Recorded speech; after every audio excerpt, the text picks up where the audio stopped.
Chapter 8. In the weeks before Halloween, Mr. George Amberson inspected almost every commercial-zoned piece of property in Derry and the surrounding towns. I knew better than to believe that I'd ever be accepted as a townie on short notice, but I wanted to get the locals accustomed to the sight of my sporty red Sunlighter convertible. Just part of the scenery. "There goes that real estate fella. Been here almost a month now. If he knows what he's doing, there might be some money in it for someone." When people asked me what I was looking for, I'd give a wink and a smile. When people asked me how long I'd be staying, I told them it was hard to say. I learned the geography of the town, and I began to learn the verbal geography of 1958. I learned, for instance, that the war meant World War II. The conflict meant Korea. Both were over and good riddance.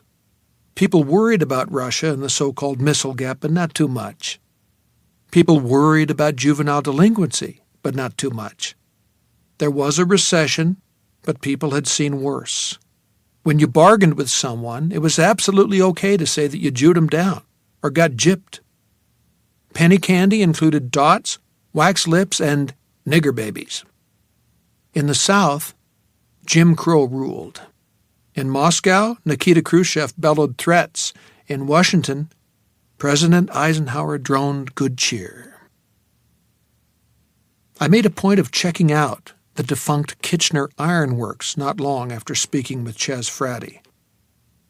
It was in a large, overgrown stretch of empty to the north of town, and yes, it would be the perfect spot for a shopping mall once the extension of the mile-a-minute highway reached it. But on the day I visited, leaving my car and walking when the road turned to axle-smashing rubble, it could have been the ruin of an ancient civilization. Look on my works, ye mighty, and despair. Heaps of brick and rusty chunks of old machinery poked out of the high grass. In the middle was a long, collapsed ceramic smokestack, its sides blackened by soot, its huge bore full of darkness. If I'd lowered my head and hunched over, I could have walked into it, and I am not a short man. I saw a lot of Derry in those weeks before Halloween, and I felt a lot of Derry. Long-time residents were pleasant to me, but, with one exception, never chummy. Chas Fraddy was that exception, and in retrospect, I guess his unprompted revelation should have struck me as odd. But I had a great many things on my mind, and Fraddy didn't seem all that important. I thought, sometimes you just meet a friendly guy, that's all, and let it go at that. Certainly, I had no idea that a man named Bill Turkett had put Fraddy up to it. Bill Turkett, a.k.a. No Suspenders. Bevy from the levee had said she thought the bad times in Derry were over. But the more of it I saw, and the more I felt, that especially, the more I came to believe that Derry wasn't like other places. Derry wasn't right. At first I tried to tell myself that it was me, not the town. I was a man out of joint, a temporal Bedouin, and any place would have felt a little strange to me, a little skewed, like the cities that seem so much like bad dreams in those strange Paul Bowles novels. This was persuasive at first, but as the days passed and I continued to explore my new environment, it became less so.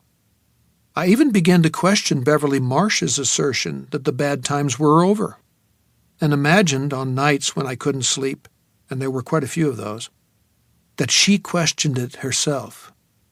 Hadn't I glimpsed a seed of doubt in her eyes?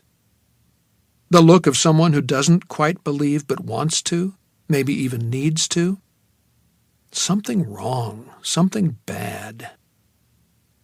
Certain empty houses that seemed to stare like the faces of people suffering from terrible mental illness. An empty barn on the outskirts of town, the hayloft door swinging slowly open and closed on rusty hinges, first disclosing darkness, then hiding it, then disclosing it again.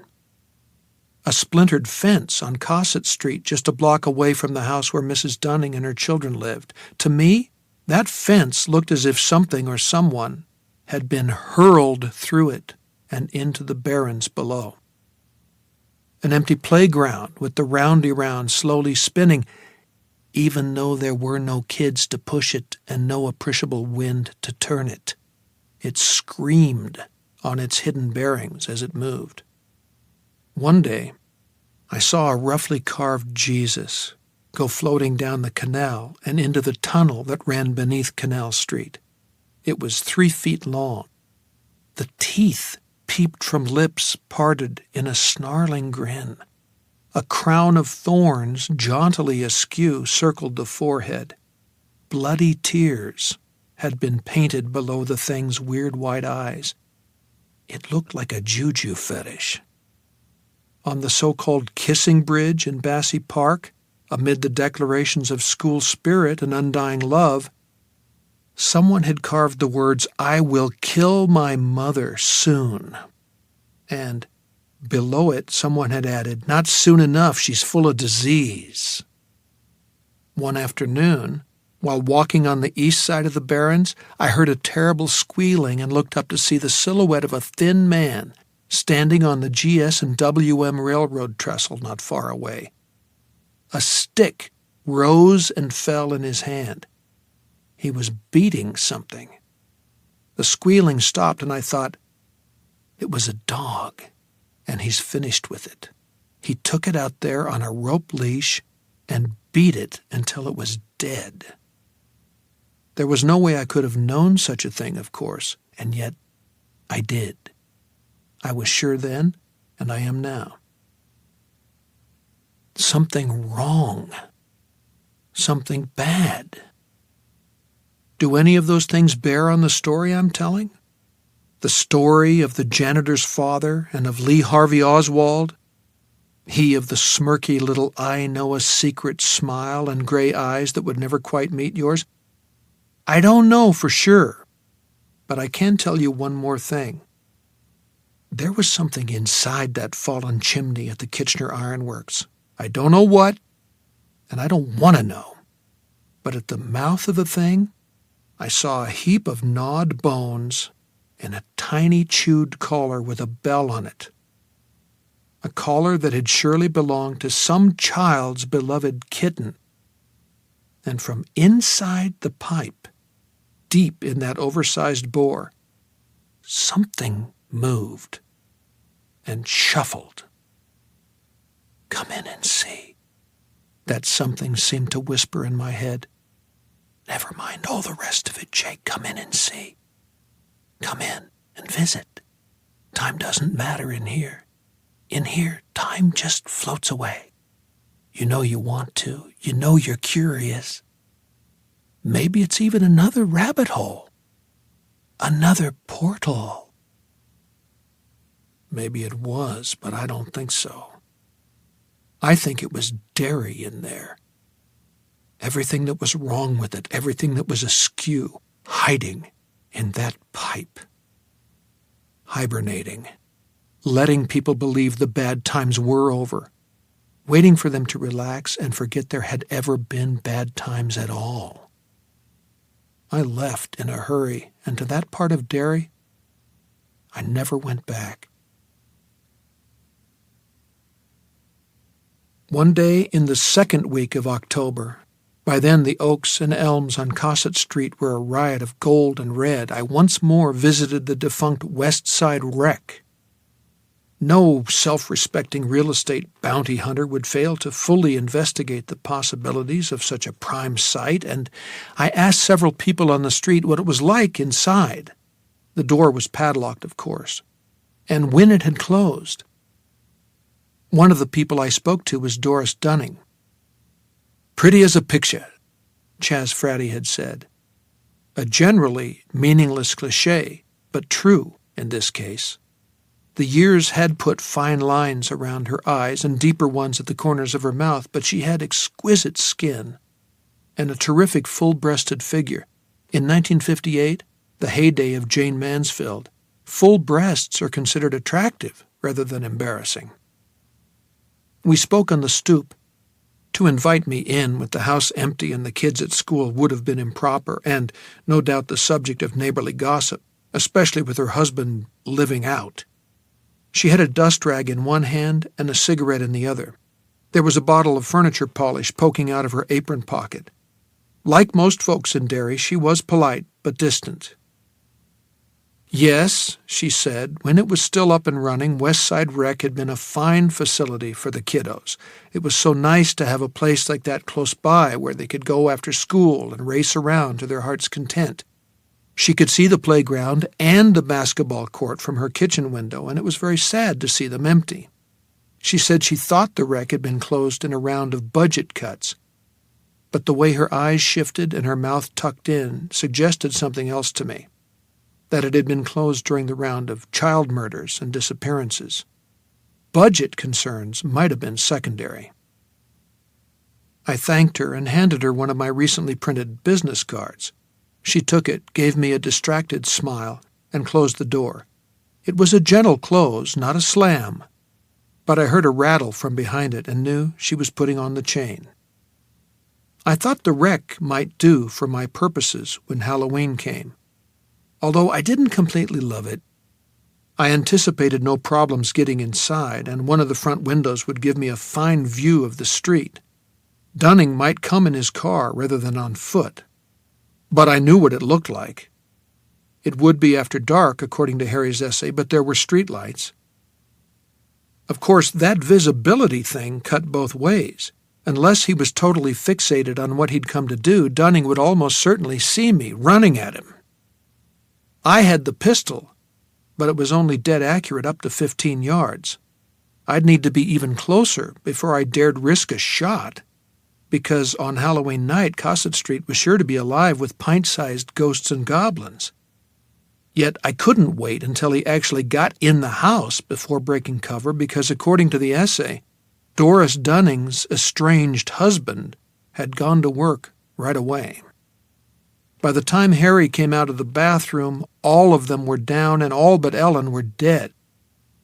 If I waited, I was apt to see what Harry had seen, his mother's brains soaking into the couch. I hadn't traveled across more than half a century to save just one of them. And so what if he saw me coming?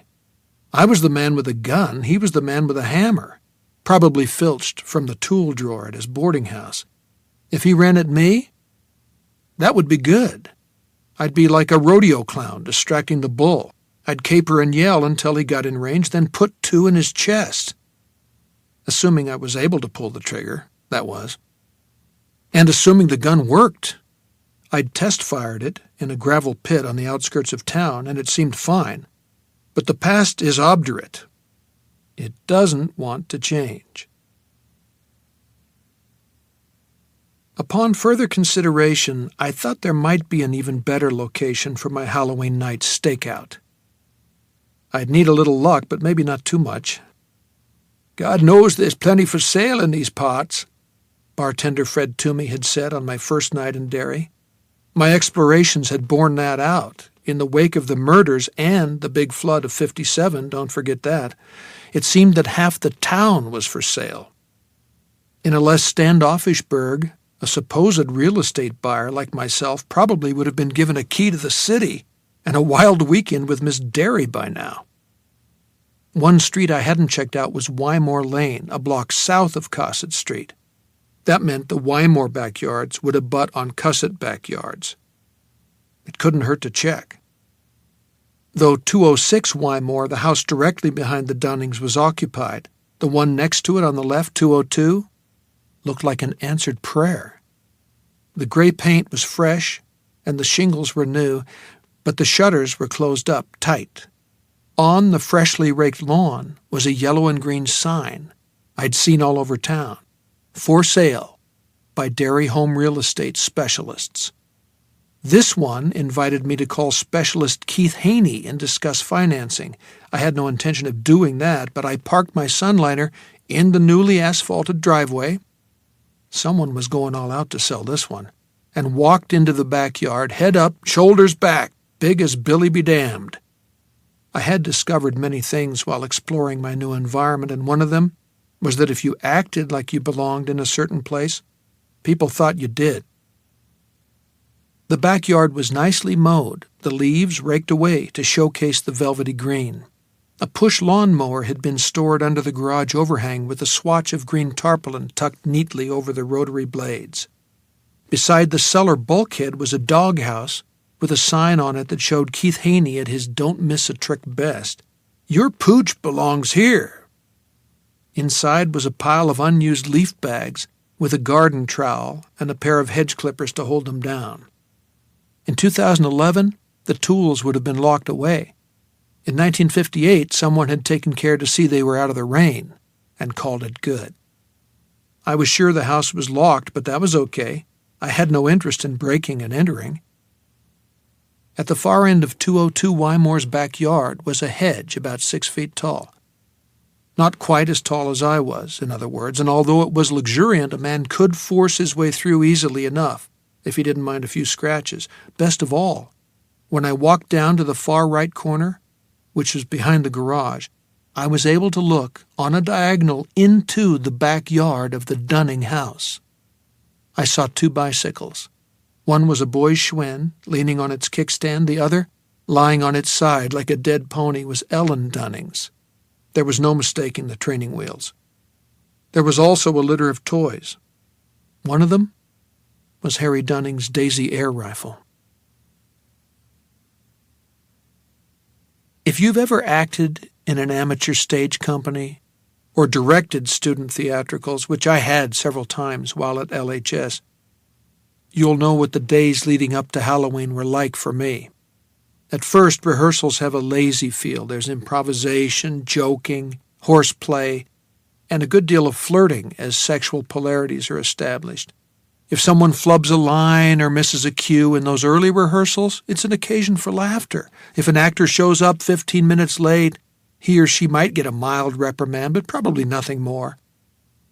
Then opening night begins to seem like an actual possibility instead of a foolish dream. Improv falls away, so does the horseplay, and although the jokes remain, the laughter that greets them has a nervous energy that was missing before. Flubbed lines and missed cues begin to seem exasperating rather than amusing. An actor arriving late for rehearsal once the sets are up and opening night is only days away is apt to get a serious reaming from the director. The big night comes. The actors put on their costumes and makeup. Some are outright terrified. All feel not quite prepared.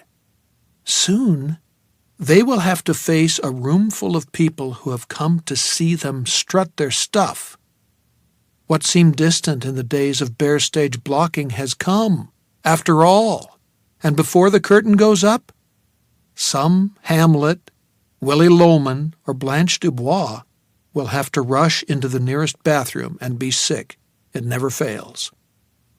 Trust me on the sickness part. I know. In the small hours of Halloween morning, I found myself not in Derry, but on the ocean, a stormy ocean. I was clinging to the rail of a large vessel, a yacht, I think, that was on the verge of foundering. Rain, driven by a howling gale, was sheeting into my face. Huge waves, black at their bases and a curdled, foamy green on top, rushed toward me. The yacht rose, twisted, then plummeted down again with a wild corkscrewing motion. I woke from this dream with my heart pounding and my hands still curled from trying to hold on to the rail my brain had dreamed up. Only it wasn't just my brain, because the bed was still going up and down. My stomach seemed to have come unmoored from the muscles that were supposed to hold it in place. At such moments, the body is almost always wiser than the brain. I threw back the covers and sprinted for the bathroom, kicking over the hateful yellow chair as I sped through the kitchen. My toes would be sore later, but right then I barely felt it. I tried to lock my throat shut, but only partially succeeded. I could hear a weird sound seeping through it and into my mouth. Oh, was what it sounded like.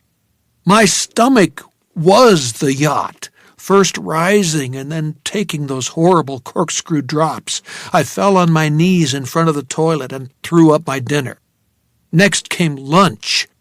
And yesterday's breakfast. Oh, God, ham and eggs. At the thought of all that shining grease, I retched again.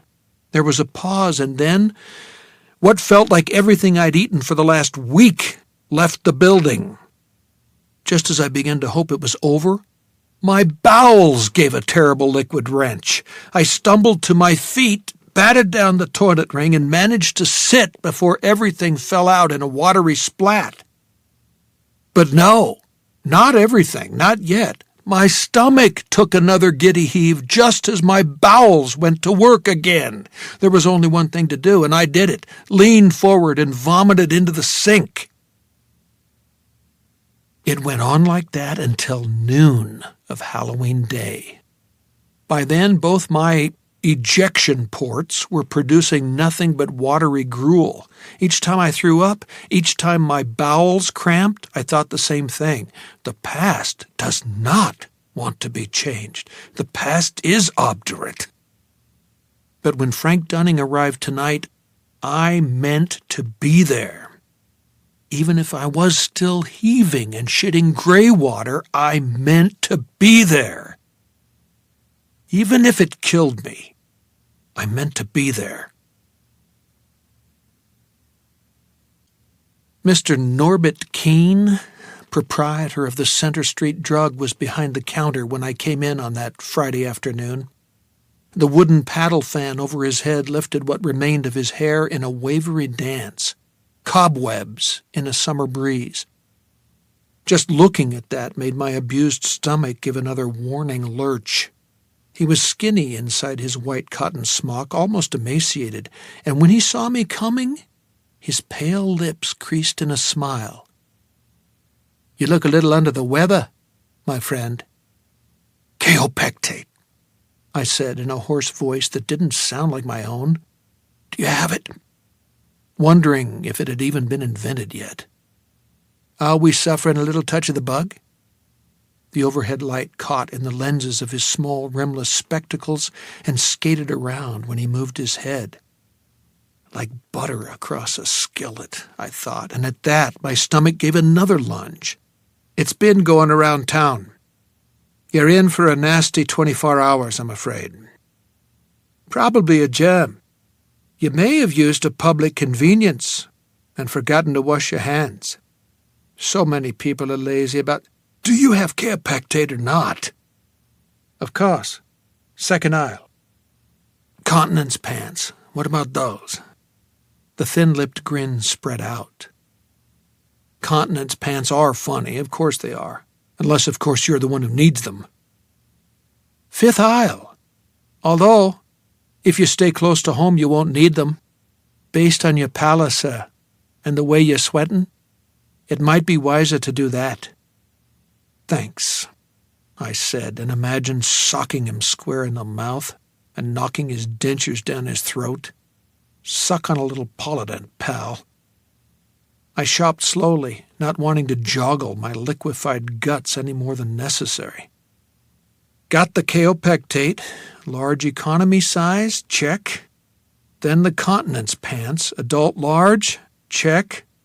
The pants were in ostomy supplies between the enema bags and brooding yellow coils of plastic hose whose function I didn't want to know about.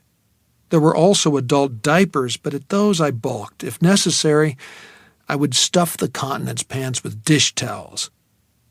This struck me as funny, and despite my misery, I had to struggle not to laugh.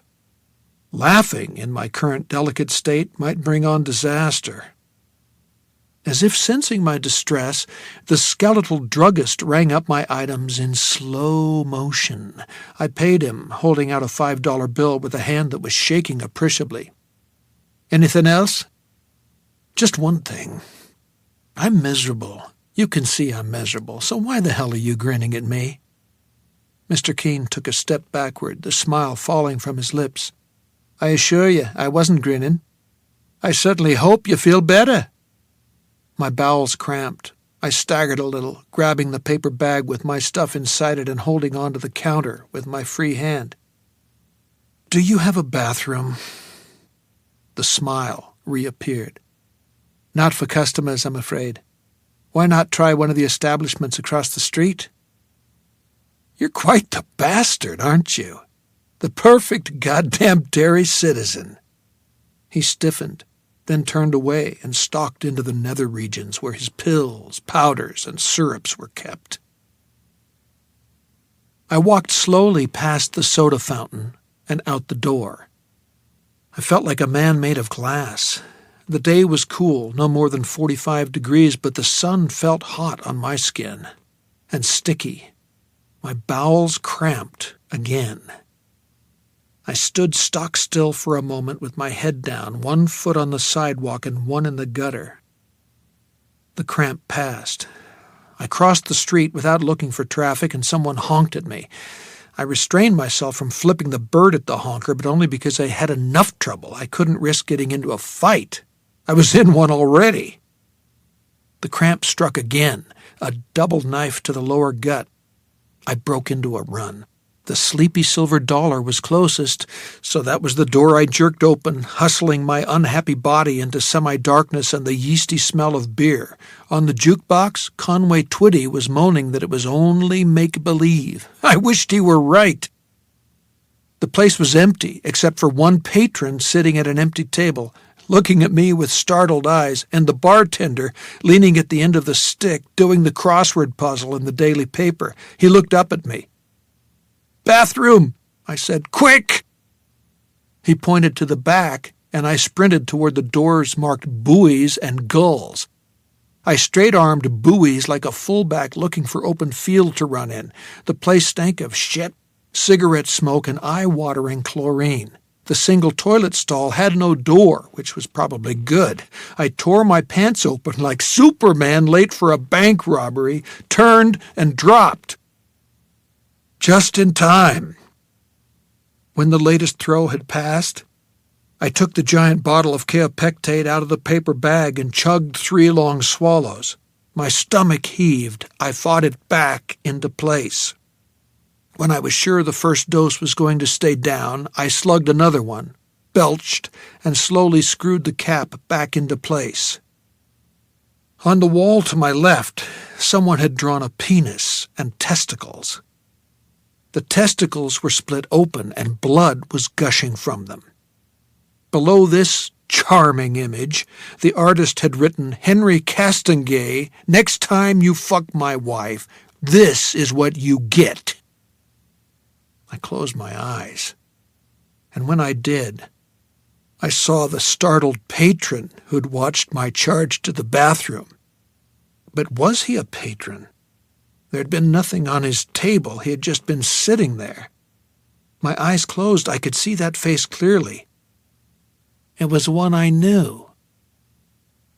When I went back into the bar, Ferlin Husky had replaced Conway Twitty, and No Suspenders was gone.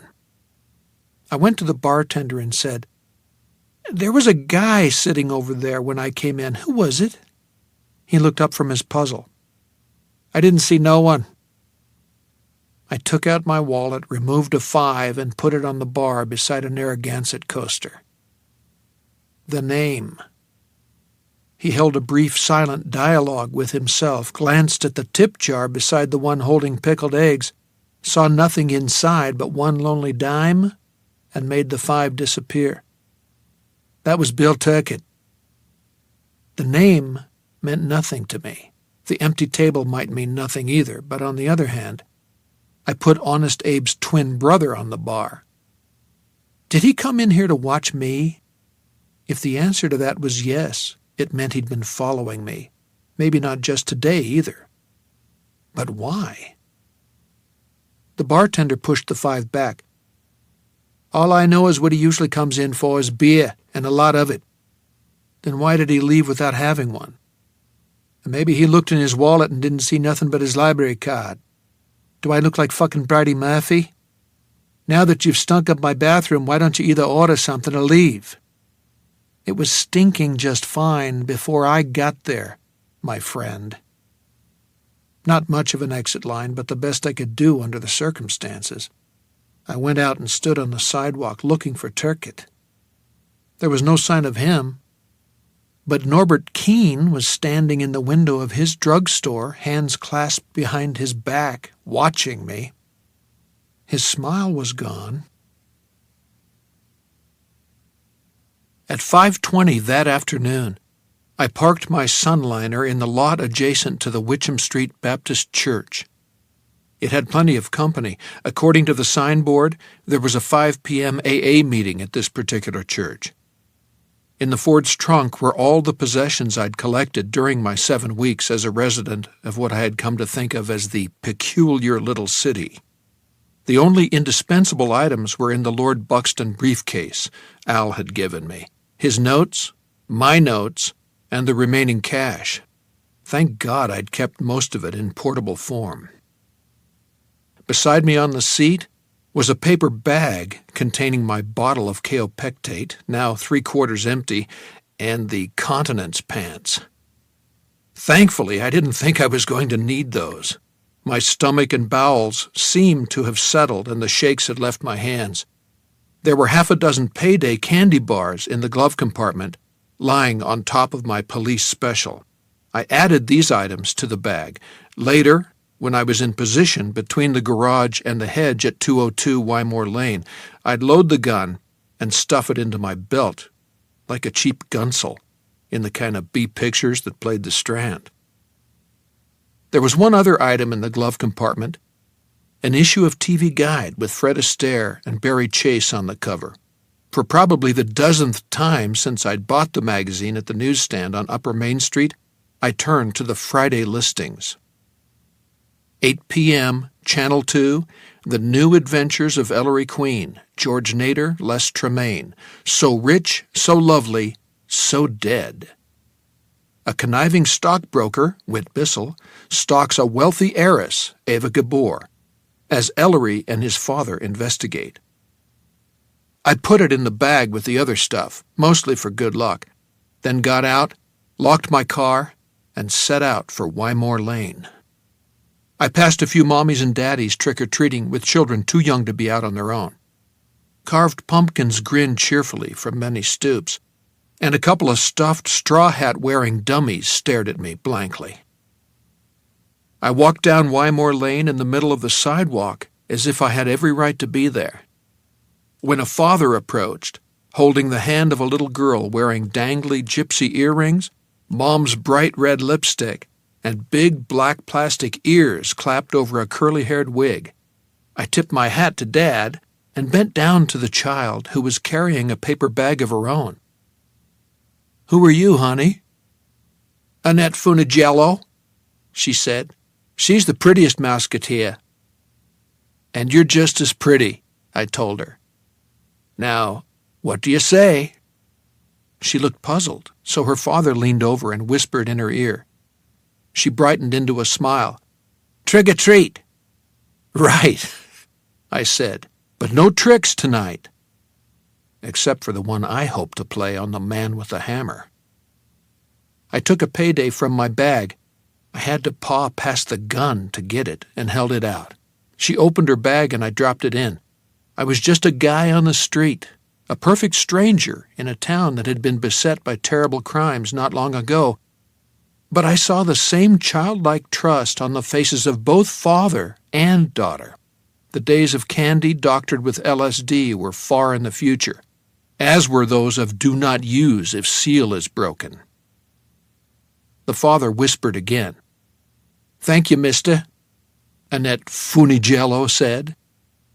"Very welcome," I winked to Dad. "You two have a great night." "She'll probably have a bellyache tomorrow," Dad said, but he smiled. "Come on, Punkin." "I'm Annette," she said. Sorry, come on, Annette." He gave me a grin, tipped his own hat, and they were off again in search of plunder. I continued on to 202, not too fast. I would have whistled if my lips hadn't been so dry. At the driveway, I risked one quick look around. I saw a few trick-or-treaters on the other side of the street, but no one was paying the slightest attention to me. Excellent. I walked briskly up the driveway. Once I was behind the house, I breathed a sigh of relief so deep it seemed to come all the way from my heels. I took up my position in the far right corner of the backyard, safely hidden between the garage and the hedge. Or so I thought. I peered into the Dunnings' backyard. The bikes were gone. Most of the toys were still there, a child's bow and some arrows with suction cup tips, a baseball bat with its handle wrapped in friction tape, a green hula hoop, but the Daisy air rifle was missing. Harry had taken it inside. He meant to bring it when he went out trick-or-treating as Buffalo Bob. Had Tugga given him shit about that yet? Had his mother already said, "You take it if you want to, it's not a real gun"? If not, they would. Their lines had already been written.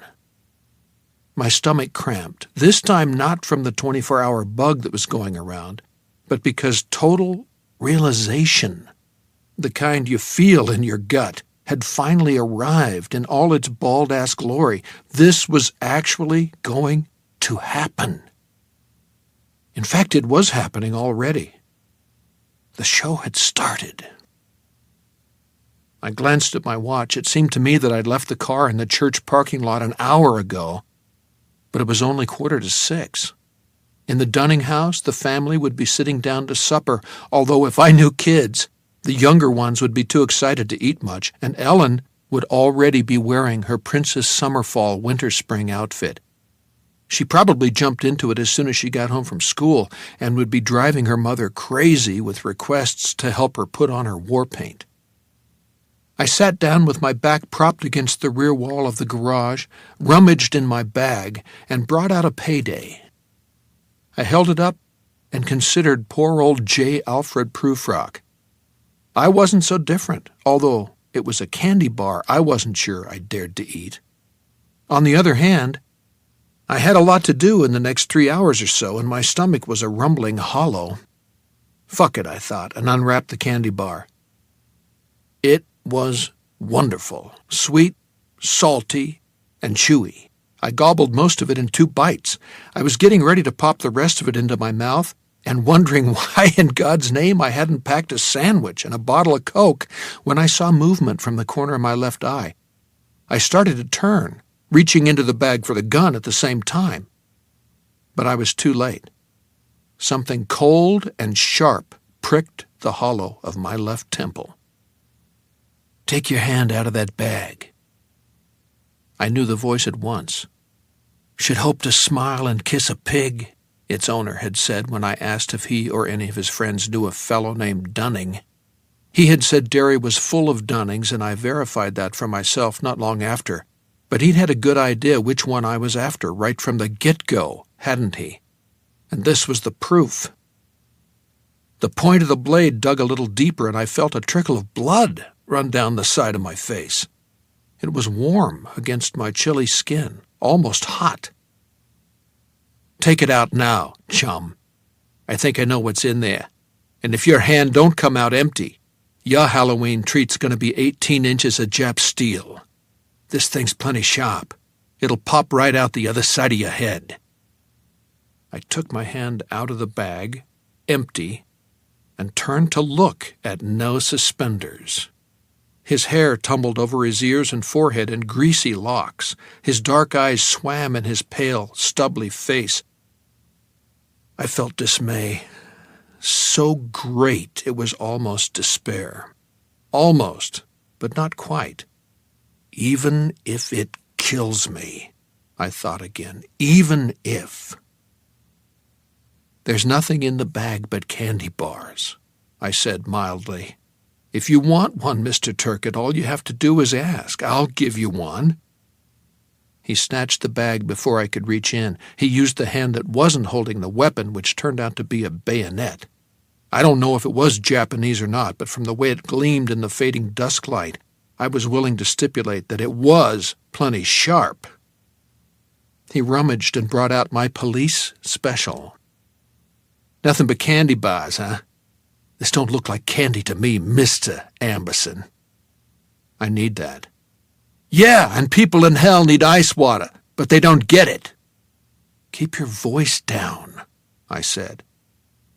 He put my gun in his belt, exactly where I had imagined I'd put it once I'd shoved through the hedge and into the Dunning backyard, then poked the bayonet toward my eyes.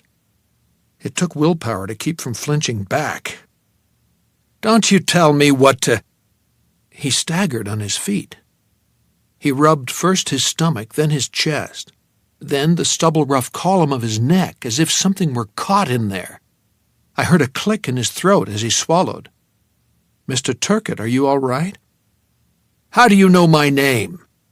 And then, without waiting for an answer, it was Pete, wasn't it? The bartender in the Sleepy, he told you. Yes. Now, I've got a question for you. How long have you been following me, and why? He grinned humorlessly, revealing a pair of missing teeth. That's 2 questions. Just answer them. You act like... He winced again, swallowed again, and leaned against the back wall of the garage. Like you're the one in charge. I gauged Turkett's pallor and distress. Mr. Keene might be a bastard with a streak of sadism, but I thought that as a diagnostician. He wasn't too bad. After all, who's more apt to know what's going around than the local druggist? I was pretty sure I wasn't going to need the rest of the kaopectate, but Bill Turkett might. Not to mention the continence pants once that bug really went to work. This could be very good or very bad, I thought. But that was bullshit. There was nothing good about it. Never mind, keep him talking, and once the puking starts, assuming it does before he cuts my throat or shoots me with my own gun, jump him. Just tell me, I said. I think I have a right to know since I haven't done anything to you. It's him you mean to do something to, that's what I think. All that real estate stuff you've been spouting around town, so much crap. You came here looking for him. He nodded in the direction of the house on the other side of the hedge.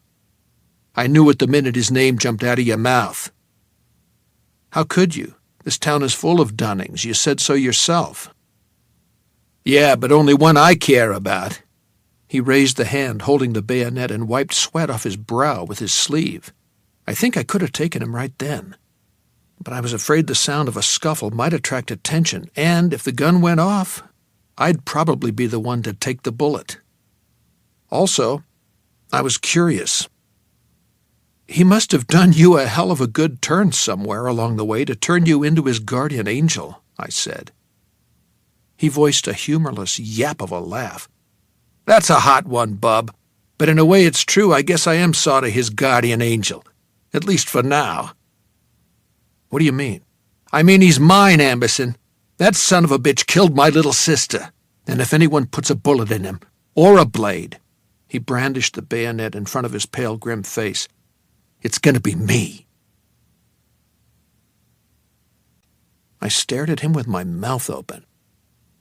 Somewhere in the distance there was a rattle of pops as some Halloween miscreant set off a string of firecrackers. Kids were shouting their way up and down Witcham Street, but here, it was just the 2 of us. Christy and her fellow alcoholics called themselves the Friends of Bill. We were the enemies of Frank. A perfect team, you would say, except Bill No Suspenders Turkett didn't look like much of a team player. I stopped and shook my head. Tell me, if you're half as bright as you think you are, you should be able to put it together for yourself. Or didn't Chazzy tell you enough? At first that didn't compute. Then it did. The little man with the mermaid on his forearm and the cheerful chipmunk face. Only that face hadn't looked so cheerful when Frank Dunning had clapped him on the back and told him to keep his nose clean because it was too long to get dirty. Before that, while Frank was still telling jokes at the Tracker Brothers bullshit table at the back of the lamplighter, Chaz Fraddy had filled me in about Dunning's bad temper, which, thanks to the janitor's essay, was no news to me. He got a girl pregnant. After a year or two, she collected the baby and scrammed. Is something coming through on the radio waves, Commander Cody? Looks like it might be. Frank Dunning's first wife was your sister. Well, there. The man says the secret word and wins $100. Mr. Fraddy said she took the baby and ran out on him because she got enough of him turning ugly when he drank. Yeah, that's what he told you, and that's what most people in town believe. What Chazzy believes, for all I know, but I know better. Clara and me was always close. Growing up, it was me for her and her for me. You probably don't know about a thing like that. You strike me as a mighty cold fish, but that's how it was. I thought about that one good year I'd had with Christy 6 months before the marriage and 6 months after. Not that cold. I know what you're talking about. He was rubbing at himself again, although I don't think he was aware of it. Belly to chest, chest to throat, back down to the chest again. His face was paler than ever. I wonder what he'd had for lunch, but didn't think I'd have to wonder for long. Soon I'd be able to see for myself. Yeah? Then maybe you'd think it's a little funny that she never wrote me after her and Mikey got settled somewhere. Not so much as a postcard. Me, I think it's a lot more than funny, because she woulda. She knew how I felt about her, and she knew how much I loved that kiddo. She was 20. And Mikey was 16 months old when that joke-telling cuntwipe reported him missing. That was the summer of 38. She'd be 40 now, and my nephew'd be 21. Old enough to fucking vote. And you want to tell me she'd never write a single line to the brother who kept Nosy Royce from sticking his wrinkled old meat inside her back when we was kids? Or to ask for a little money to help her get set up in Boston or New Haven or wherever? Mister, I would have... He winced, made a little ulp sound I was very familiar with, and staggered back against the garage wall. You need to sit down, I said. You're sick. I never get sick. I ain't even had a cold since I was in 6th grade. If so, that bug would blitzkrieg him like the Germans rolling into Warsaw. It's stomach flu, Turkett. I was up all night with it. Mr. Keene at the drugstore says it's going around. That narrow asshole lady don't know nothing. I'm fine. He gave his greasy clumps of hair a toss to show me how fine he was.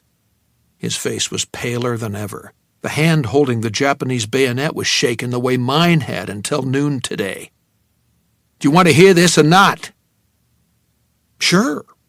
I snuck a glance at my watch. It was 6:10.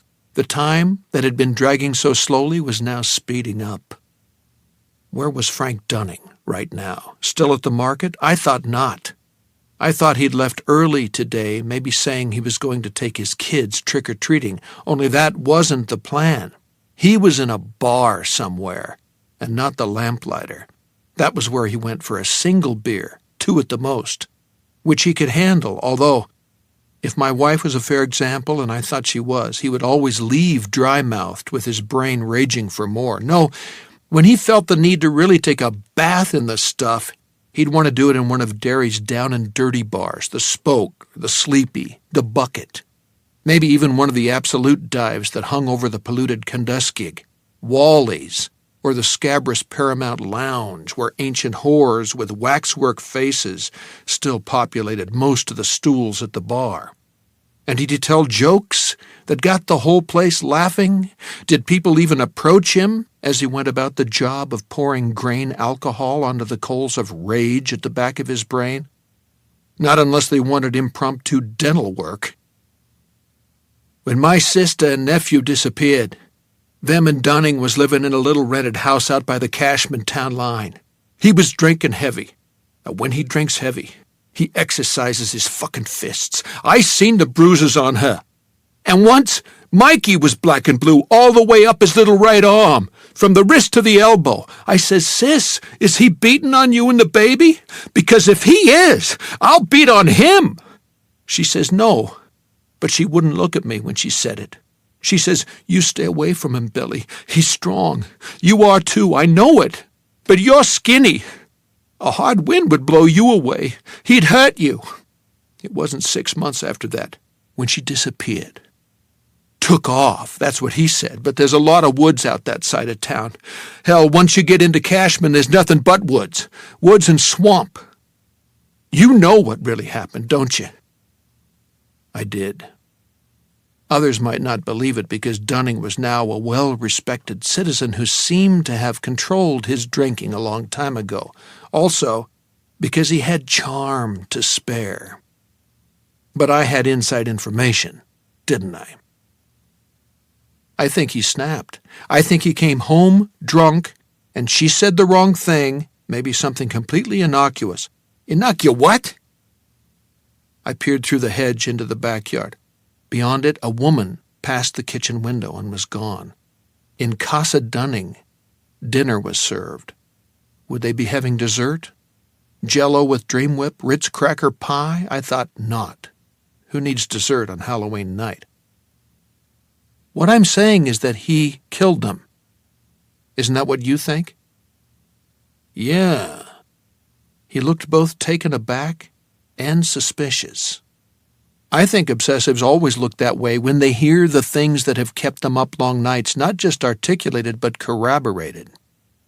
It has to be a trick, they think. Only this was no trick, and it certainly wasn't a treat. I said, Dunning was what, 22? Whole life ahead of him. He must have been thinking, well, I did an awful thing here, but I can clean it up. We're out in the woods, nearest neighbors a mile away. Were they a mile away, Turkett? At least. He said it grudgingly. One hand was massaging the base of his throat. The bayonet had sagged. Grabbing it with my right hand would have been simple. And grabbing the revolver out of his belt with the other wouldn't have been out of the question, but I didn't want to.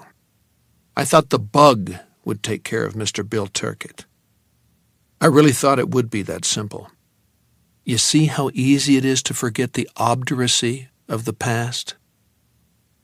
So he took the bodies out in the woods and buried them and said they'd run off. There couldn't have been much of an investigation. Turkett turned his head and spat. He come from a good old dairy family. Mine come down from the St. John Valley in a rusty old pickup truck when I was 10 and Claire was 8. Just en parler trash. What do you think? I thought it was another case of dairy being dairy, that's what I thought. And while I understood Turkett's love and sympathized with his loss, he was talking about an old crime. It was the one that was scheduled to happen in less than 2 hours that concerned me. You set me up with Fratty, didn't you? This was now obvious, but still disappointing. I thought the guy was just being friendly, passing on a little local gossip over beer and lobster pickings. Wrong. Pal of yours? Turkett smiled, but it looked more like a grimace. Me? Friends with a rich kike pawnbroker? That's a laugh. You want to hear a little story? I took another peek at my watch and saw I still had some time to spare. While Turkett was talking, that old stomach virus would be hard at work.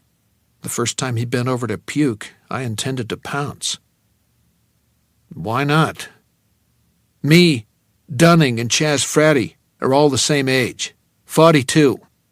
You believe that? Sure. But Turkett, who'd lived hard and was now getting sick, little as he wanted to admit it, looked 10 years older than either of them. When we was all seniors at the old Consolidated, I was assistant manager of the football team. Tiger Bill, they called me. Ain't that cute? I tried out for the team when I was a freshman, and then again when I was a sophomore, but I got cut both times. Too skinny for the line, too slow for the backfield. Story of my fucking life, mister. But I loved the game and I couldn't afford the dime to buy a ticket. My family didn't have nothing. So I took on being assistant manager. Nice name. But you know what it means? Sure I did. In my Jake Epping life, I wasn't Mr. Real Estate, but Mr. High School, and some things don't change. You were the water boy? Yeah, I brought him water, and held the puke bucket if someone got sick after running laps on a hot day or took a helmet in the nuts. Also the guy who stayed late to pick up all their crud on the field and fished their shit-stained jocks off the shower room floor. He grimaced. I imagined his stomach turning into a yacht on a stormy sea. Up she goes, mateys. Then the corkscrew plunge. So one day in September or October of '34, I'm out there after practice all on my lonesome, picking up drop pads and elastic bandages and all the other stuff they used to leave behind, putting it all in my wheelie basket. And what do I see? But Chaz Fratty tear-assing across the football field, dropping his books behind him. A bunch of boys was chasing him and... Christ, what was that? He stared around, eyes bulging in his pale face. Once again, I maybe could have grabbed the pistol and the bayonet for sure, but I didn't. His hand was rubbing his chest again. Not his stomach, but his chest. That probably should have told me something, but I had too much on my mind. His story was not the least of it. That's the curse of the reading class. We can be seduced by a good story even at the least opportune moments. Relax, Turkett. It's just kids shooting off firecrackers. Halloween, remember? I don't feel so good. Maybe you're right about that bug. If he thought he might be getting sick enough to be incapacitated, he might do something rash. Never mind the bug just now. Tell me about Fratty. He grinned. It was an unsettling expression on that pale, sweaty, stubbly face. Old Chazzy ran like hell, but they caught up with him. There was a ravine about 20 yards past the goalposts at the south end of the field, and they pushed him down into it. Would you be surprised to know that Frankie Dunning was one of them? I shook my head. They got him down in there, and they pantsed him. Then they started pushing him around and taking smacks at him. I yelled for him to quit it, and one of them looks up at me and yells, "Come on down and make us, fuckface. We'll give you double what we're giving him." So I ran for the locker room and told some of the football players that a bunch of yeggs were bullying up on a kid and maybe they wanted to put a stop to it.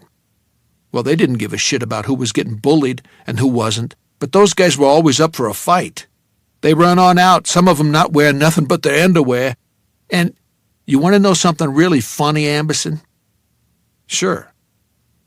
I took another quick look at my watch, almost 7:15 now. In the Dunning house, Doris would be doing the dishes and maybe listening to Huntley Brinkley on the television. "You late for something?" Turkett asked. "Got a fucking train to catch?" "You were going to tell me something funny?" "Oh, yeah. They was singing the school song. How do you like that?"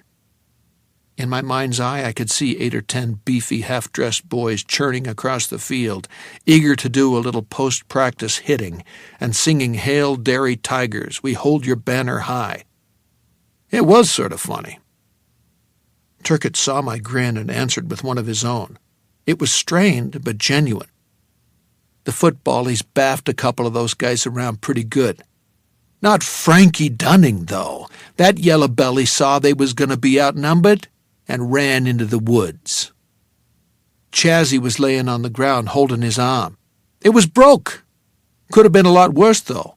They would have put him in the hospital.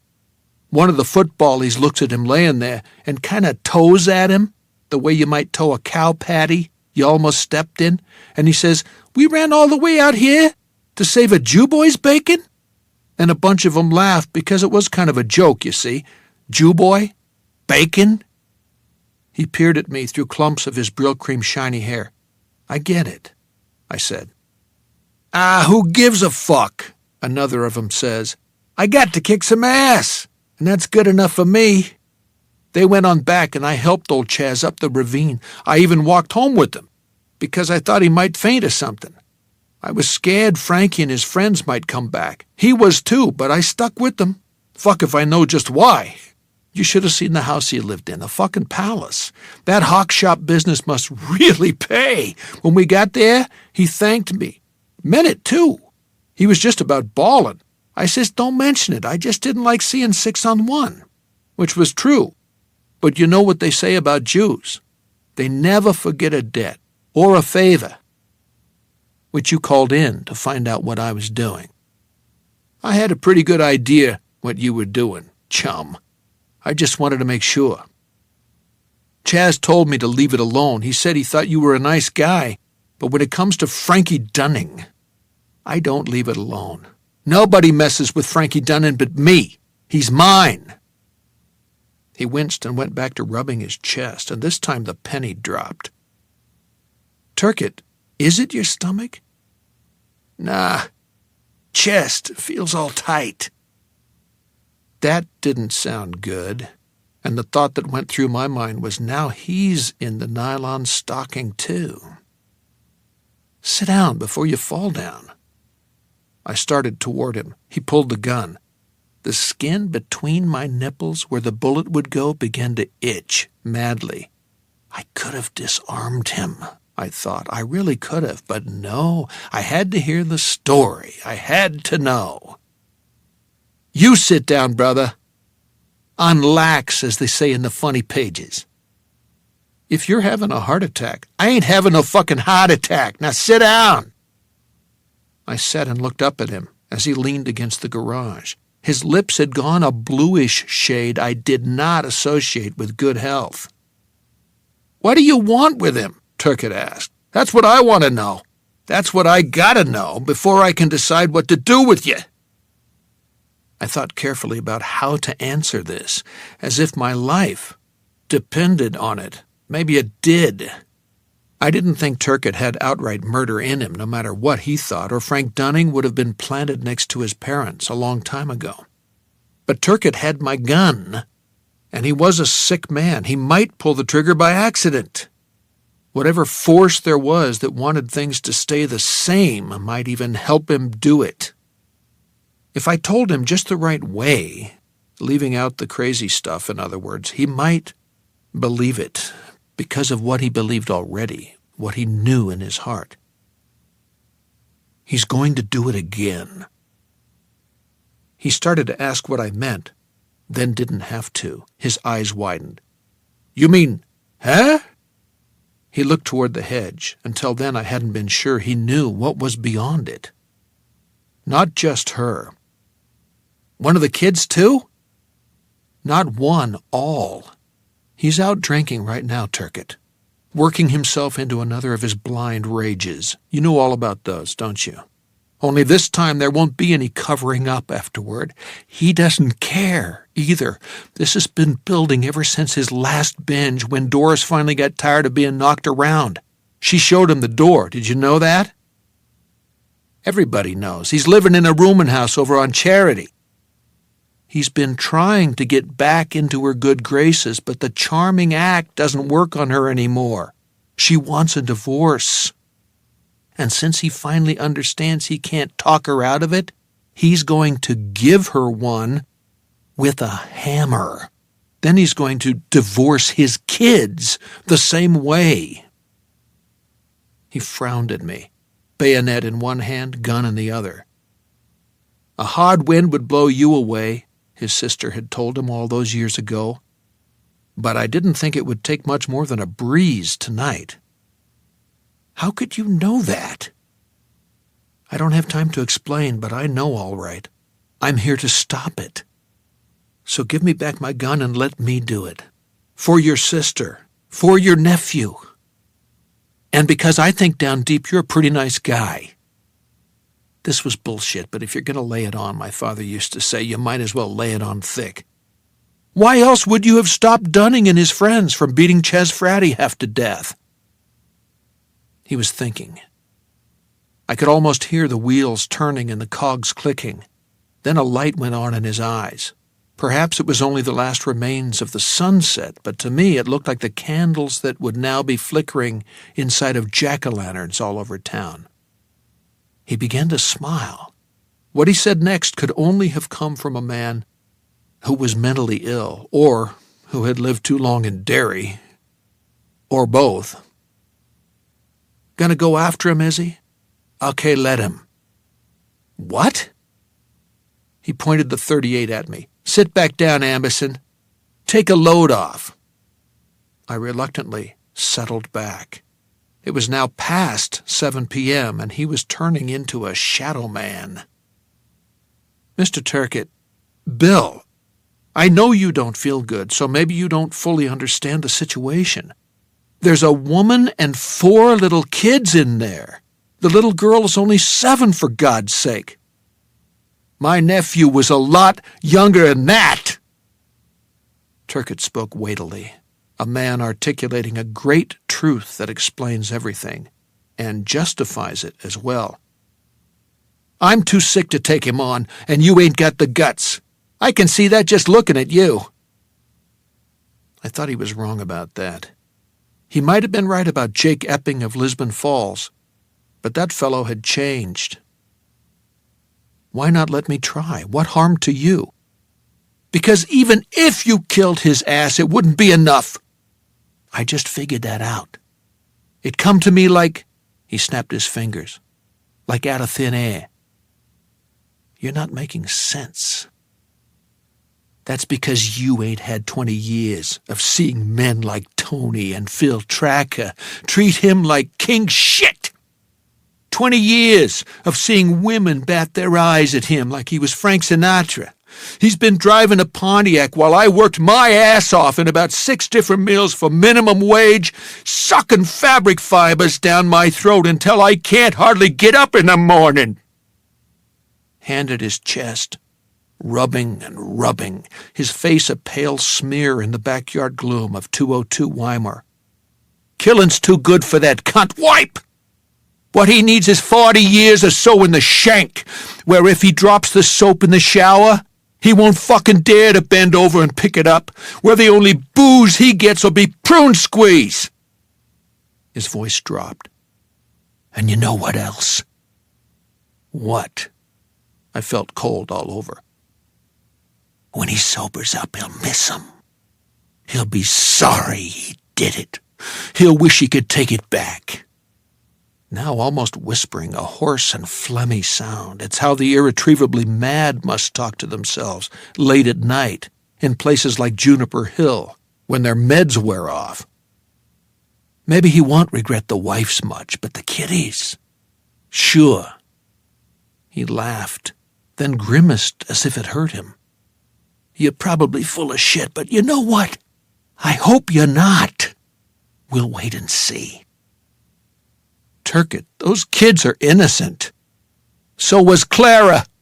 So was little Mikey. His shadow shoulders went up and down in a shrug. Fuck 'em.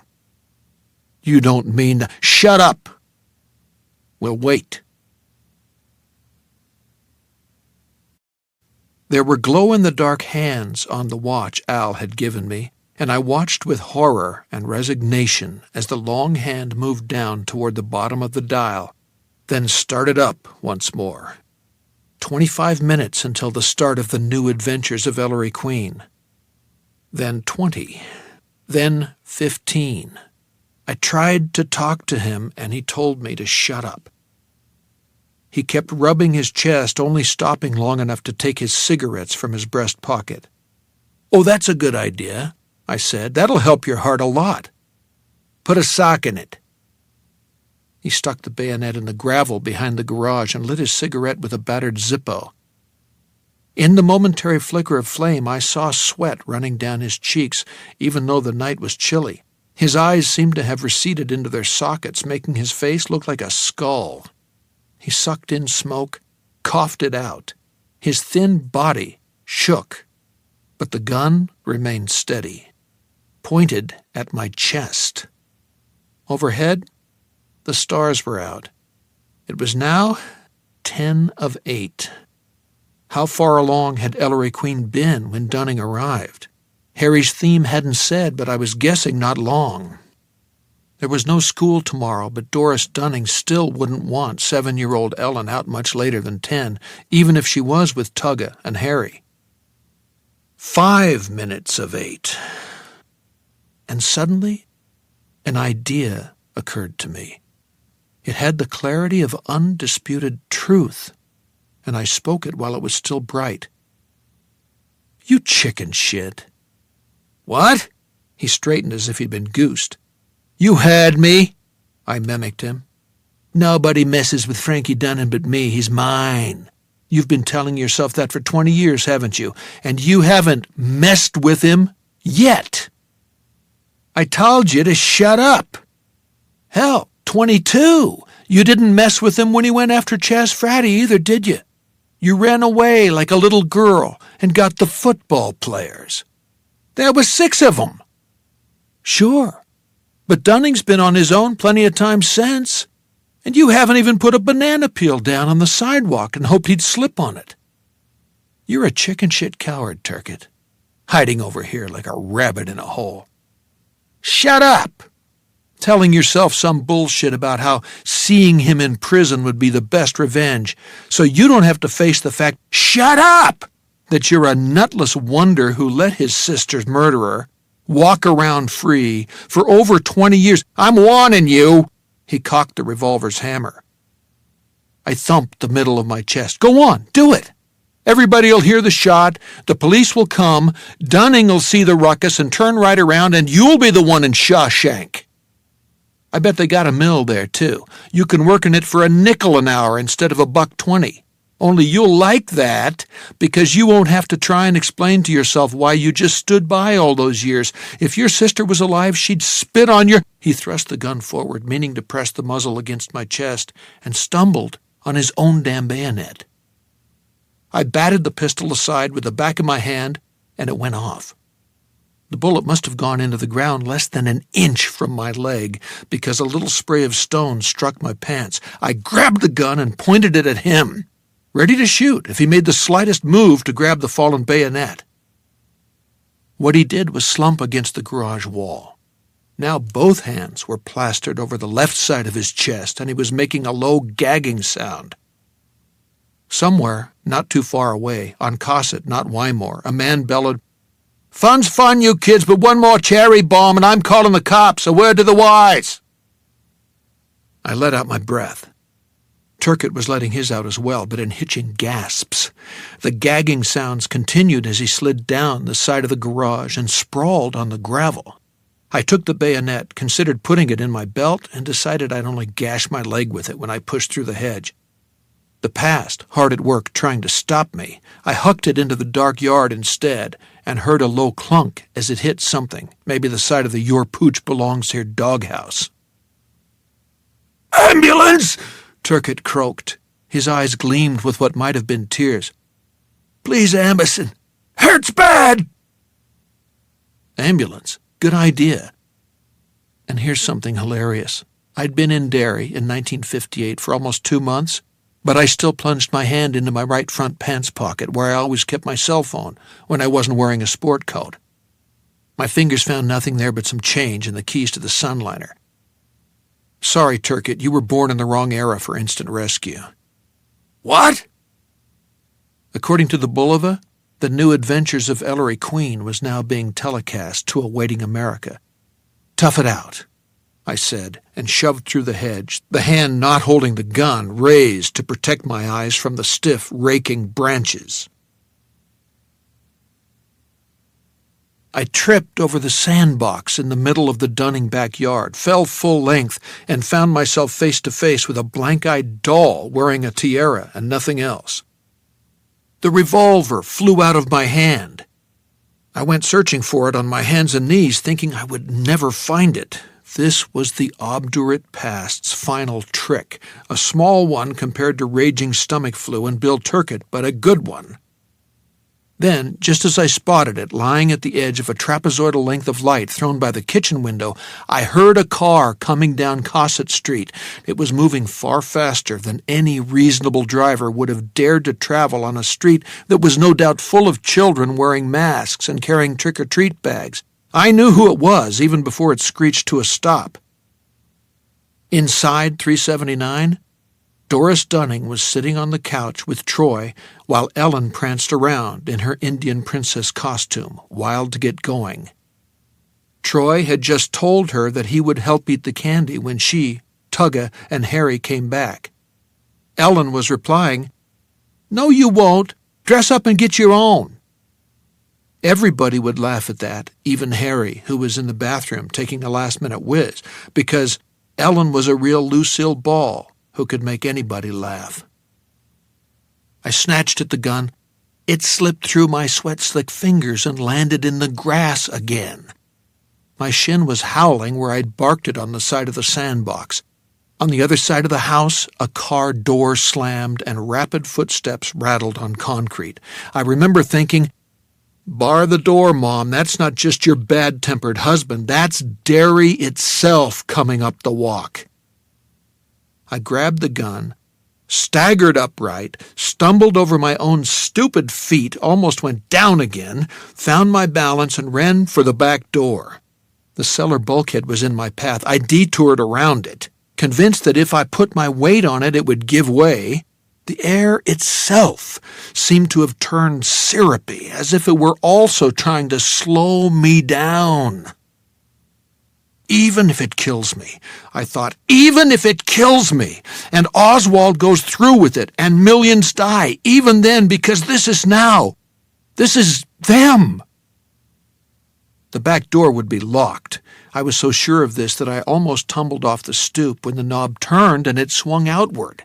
I stepped into a kitchen that still smelled of the pot roast Mrs. Dunning had cooked in her hot point. The sink was stacked with dishes.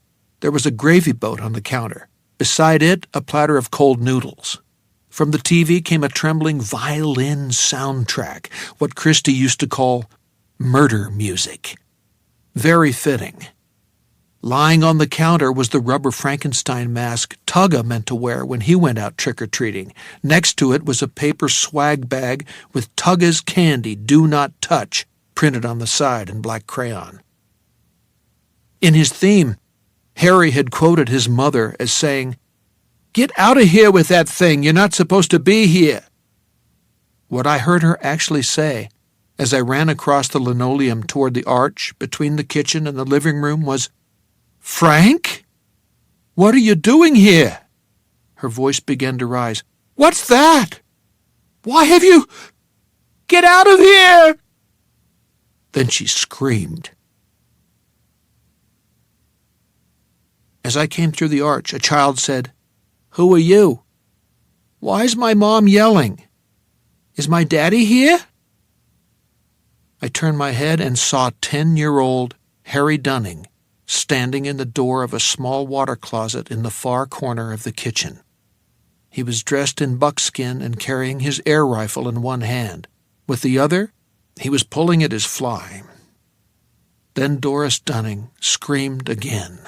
The other two boys were yelling. There was a thud, a heavy, sickening sound, and the scream was cut off. "No! Daddy! Don't! You're hurting her!" Ellen shrieked. I ran through the arch and stopped there with my mouth open. Based on Harry's theme, I had always assumed that I'd have to stop a man swinging the sort of hammer guys kept in their toolboxes. That wasn't what he had. What he had was a sledgehammer with a 20-pound head, and he was handling it as if it were a toy. His sleeves were rolled up, and I could see the bulge of muscles that had been built up by 20 years of cutting meat and toting carcasses. Doris was on the living room rug. He had already broken her arm. The bone was sticking out through a rip in the sleeve of her dress and dislocated her shoulder as well, from the look. Her face was pale and dazed. She was crawling across the rug in front of the TV with her hair hanging in her face. Dunning was slinging back the hammer. This time he'd connect with her head, crushing her skull and sending her brains flying onto the couch cushions. Ellen was a little dervish trying to push him back out of the door. "Stop! Daddy! Stop!" He grabbed her by her hair and heaved her. She went reeling, feathers flying out of her headdress. She struck the rocking chair and knocked it over. "Dunning!" I shouted. "Stop it!" He looked at me with red, streaming eyes. He was drunk. He was crying. Snot hung from his nostrils and spit slicked his chin. His face was a cramp of rage, woe, and bewilderment. "Who the fuck are you?" he asked, then charged at me without waiting for an answer. I pulled the trigger of the revolver, thinking this time it won't fire. It's a dairy gun and it won't fire. But it did. The bullet took him in the shoulder. A red rose bloomed on his white shirt. He twisted sideways with the impact, then came on again. He raised the sledge. The bloom on his shirt spread, but he didn't seem to feel it. I pulled the trigger again, but someone jostled me just as I did, and the bullet went high and wild. It was Harry. "Stop it, Daddy!" His voice was shrill. "Stop or I'll shoot you!" Arthur Tugga Dunning was crawling toward me, toward the kitchen. Just as Harry fired his air rifle, ka-chow! Dunning brought the sledge down on Tugga's head. The boy's face was obliterated in a sheet of blood. Bone fragments and clumps of air leaped high in the air. Droplets of blood spattered the overhead light fixture. Ellen and Mrs. Dunning were shrieking. I caught my balance and fired a third time. This one tore off Dunning's right cheek all the way up to the ear, but it still didn't stop him. He's not human, is what I thought then, and what I still think now. All I saw in his gushing eyes and gnashing mouth, he seemed to be chewing the air rather than breathing it, was a kind of blabbering emptiness. "Who the fuck are you?" he repeated, then, "You're trespassing." He slung the sledge back and brought it around in a whistling horizontal arc. I bent at the knees, ducking as I did it, and although the 20-pound head seemed to miss me entirely, I felt no pain, not then. A wave of heat flashed across the top of my head. The gun flew out of my hand, struck the wall, and bounced into the corner. Something warm was running down the side of my face. Did I understand he'd clipped me just enough to tear a 6-inch-long gash in my scalp, that he'd missed either knocking me unconscious or outright killing me by maybe as little as 1/8 of an inch? I can't say. All of this happened in less than a minute. Maybe it was only 30 seconds. Life turns on a dime, and when it does, it turns fast. "Get out!" I shouted at Troy. "Take your sister and get out! Yell for help! Yell your head off!" Dunning swung the sledge. I jumped back, and the head buried itself in the wall, smashing laths and sending a puff of plaster into the air to join the gun smoke. The TV was still playing. Still violins, still murder music. As Dunning struggled to pull his sledge out of the wall, something flew past me. It was the Daisy air rifle. Harry had thrown it. The barrel struck Frank Dunning in his torn-open cheek, and he screamed with pain. "You little bastard! I'll kill you for that!" Troy was carrying Ellen to the door. So that's all right, I thought. I changed things at least that much. But before he could get her out, someone first filled the door and then came stumbling in, knocking Troy Dunning and the little girl to the floor. I barely had time to see this because Frank had pulled the sledge free and was coming for me. I backed up, shoving Harry into the kitchen with one hand. "Out the back door, son, fast! I'll hold him off and tell you—" Frank Dunning shrieked and stiffened. All at once, something was poking out through his chest. It was like a magic trick. The thing was so coated with blood, it took a second for me to realize what it was. The point of a bayonet. "That's for my sister, you fuck!" Bill Turcotte rasped. "That's for Clara." Dunning went down, feet in the living room, head in the archway between the living room and the kitchen, but not all the way down. The tip of the blade dug into the floor and held him up. One of his feet kicked a single time, then he was still. He looked like he'd died trying to do a push-up. Everyone was screaming. The air stank of gun smoke, plaster, and blood. Doris was lurching crookedly toward her dead son, with her hair hanging in her face. I didn't want her to see that. Tugga's head had been split open all the way down to the jaw, but there was no way I could stop her. "I'll do better next time, Mrs. Dunning," I croaked. "That's a promise."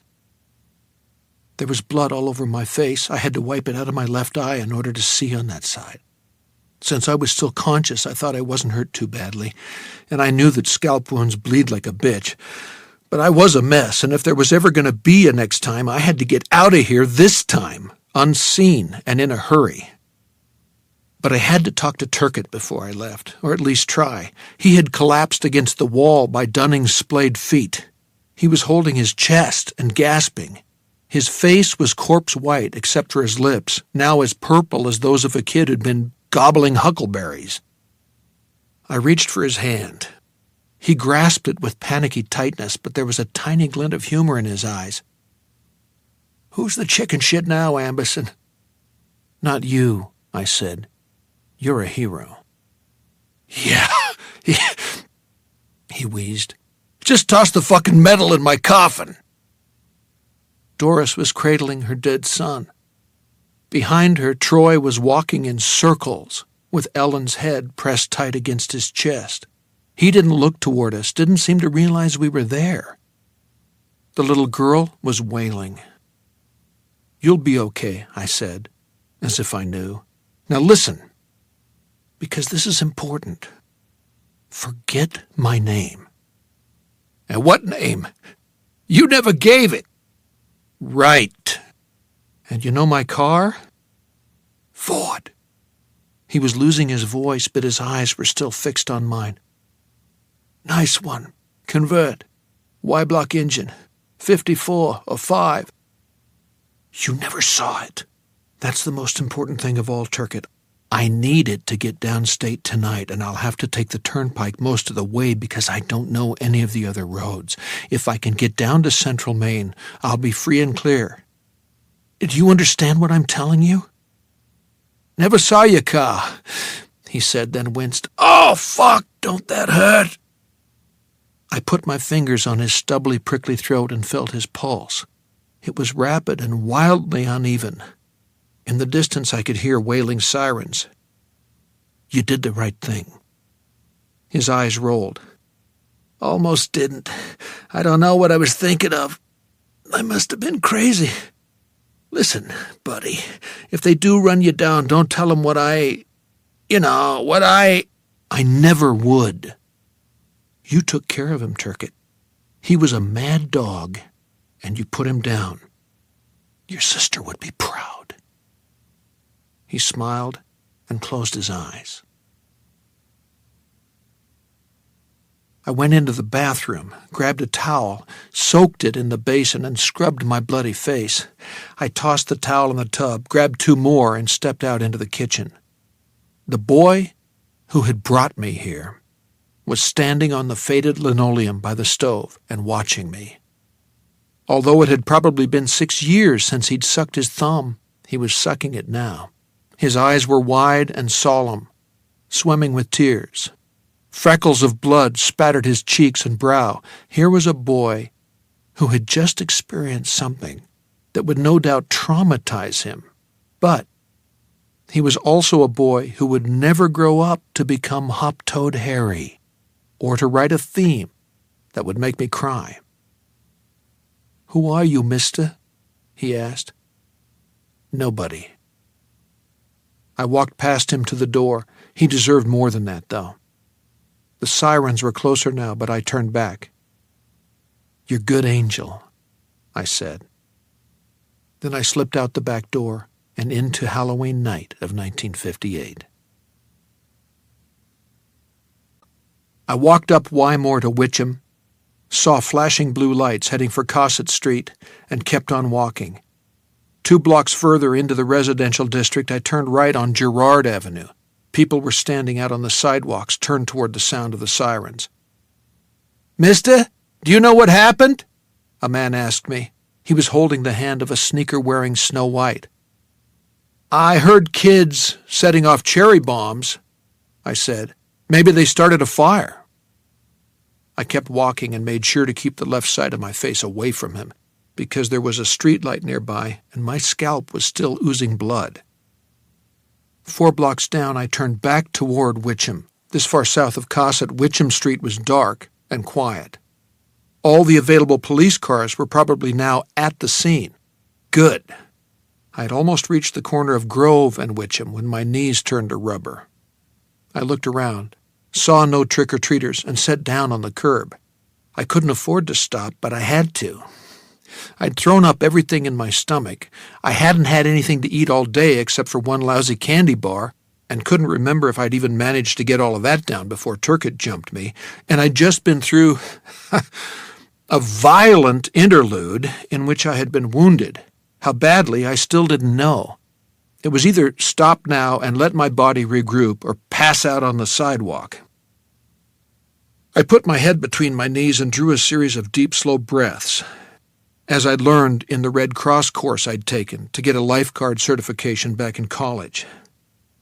At first, I kept seeing Tugga Dunning's head as it exploded under the smashing downward force of the hammer, and that made the faintness worse. Then I thought of Harry, who had been splashed with his brother's blood but was otherwise unhurt, and Ellen, who wasn't deep in a coma from which she would never emerge, and Troy, and Doris. Her badly broken arm might hurt her for the rest of her life, but at least she was going to have a life. "I did it, Al," I whispered. But what had I done in 2011? What had I done to 2011? Those were questions that still had to be answered. If something terrible had happened because of the butterfly effect, I could always go back and erase it. Unless, in changing the course of the Dunning family's lives, I had somehow changed the course of Al Templeton's as well.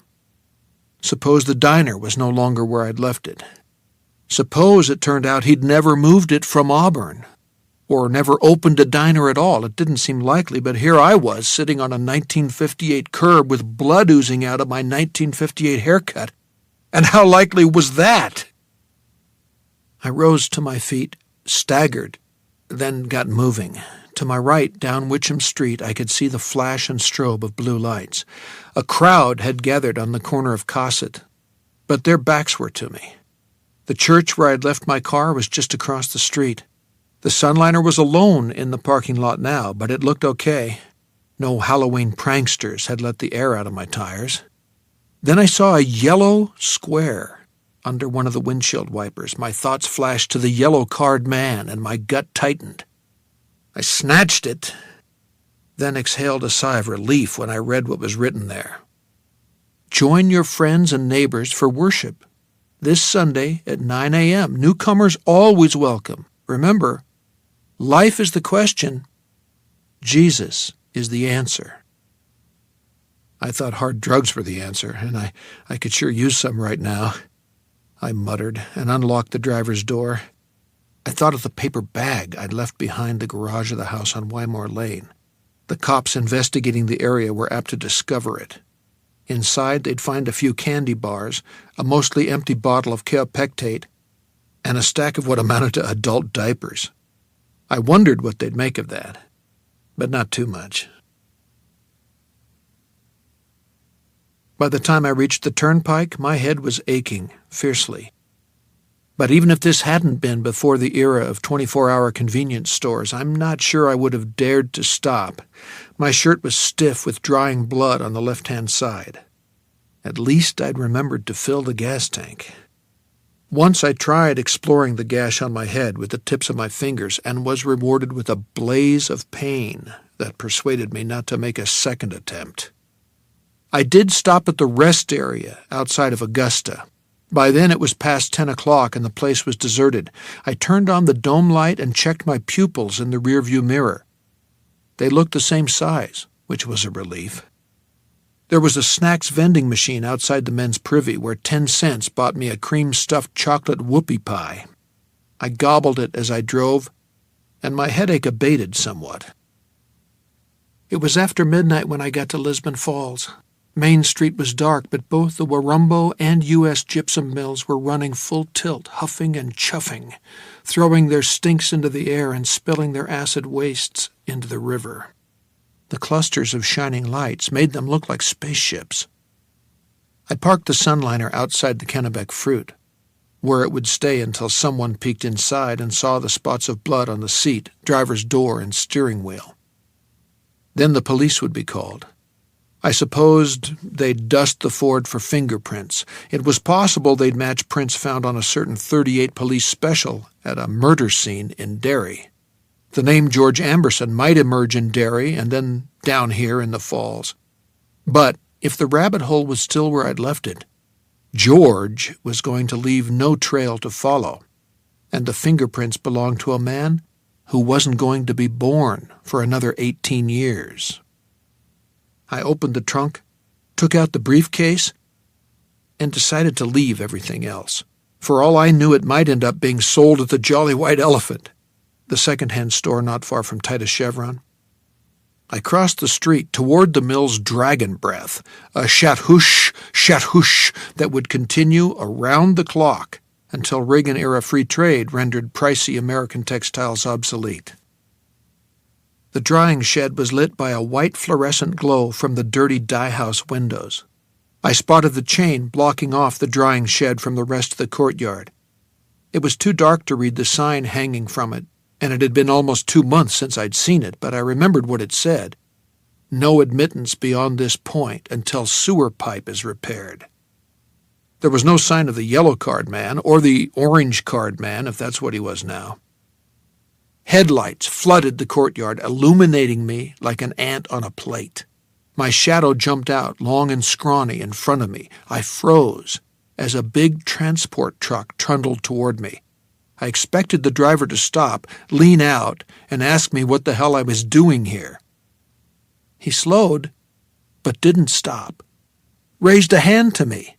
I raised mine in return, and he drove on toward the loading docks with dozens of empty barrels clunking around in back. I headed for the chain, took one quick look around, and ducked under it. I walked down the flank of the drying shed, heart beating hard in my chest. The gash on my head pounded in harmony.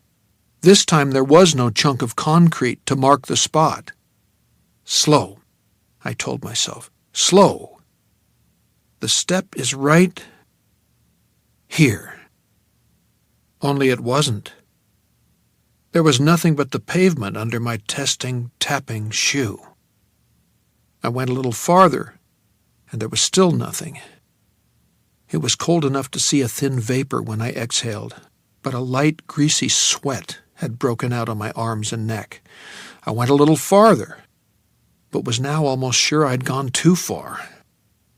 Either the rabbit hole was gone, or it had never been there in the first place, which meant that my whole life as Jake Epping, everything from my prize-winning FFA garden in grammar school to my abandoned novel in college, to my marriage to a basically sweet woman who'd almost drowned my love for her in alcohol, had been a crazy hallucination. I'd been George Amberson all along.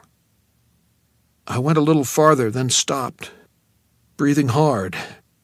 Somewhere, maybe in the dye house, maybe in one of the weaving rooms, someone shouted, "Fuck me sideways!"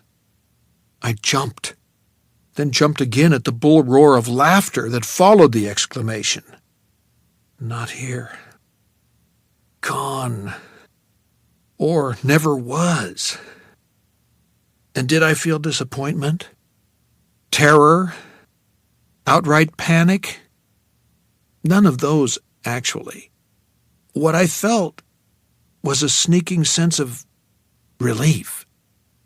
What I thought was, I could live here. And quite easily.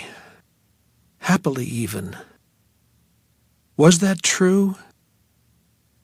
Yes. Yes.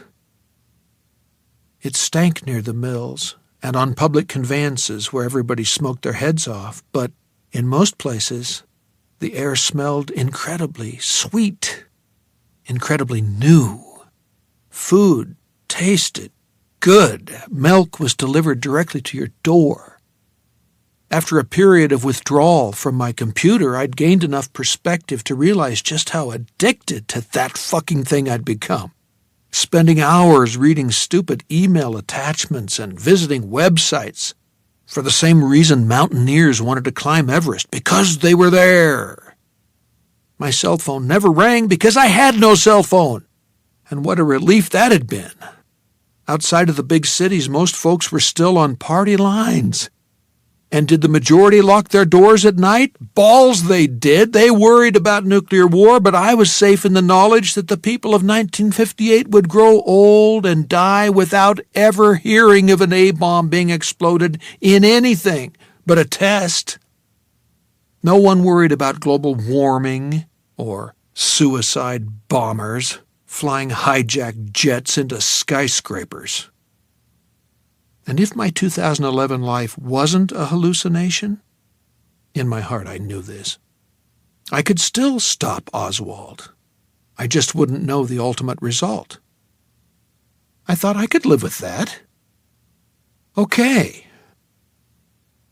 The first thing to do was to return to the Sunliner and get out of Lisbon Falls. I'd drive to Lewiston, find the bus station, and buy a ticket to New York. I'd take a train to Dallas from there. Or hell, why not fly? I still had plenty of cash, and no airline clerk was going to demand a picture ID. All I had to do was fork over the price of a ticket, and Trans World Airlines would welcome me aboard. The relief of this decision was so great that my legs went rubbery again. The weakness wasn't as bad as it had been in Derry, when I'd had to sit down, but I leaned against the drying shed for support. My elbow struck it, making a soft bong sound. And a voice spoke to me out of thin air. Hoarse, almost a growl. A voice from the future, as it were. "Jake? Is that you?" This was followed by a fusillade of dry, barking coughs. I almost kept silent. I could have kept silent. Then I thought of how much of his life Al had invested in this project and how I was now the only thing he had left to hope for. I turned toward the sound of those coughs and spoke in a low voice. "Al? Talk to me. Count off." I could have added, "or just keep coughing." He began to count. I went toward the sound of the numbers, feeling with my foot. After 10 steps, far beyond the place where I had given up, the toe of my shoe simultaneously took a step forward and struck something that stopped it cold. I took one more look around, took one more breath of the chemical stenchy air. Then I closed my eyes and started climbing steps I couldn't see. On the 4th one, the chilly night air was replaced with stuffy warmth and the smells of coffee and spices. At least that was the case with my top half. Below the waist, I could still feel the night. I stood there for maybe 3 seconds, half in the present and half in the past. Then I opened my eyes, saw Al's haggard, anxious, too-thin face, and stepped back into 2011.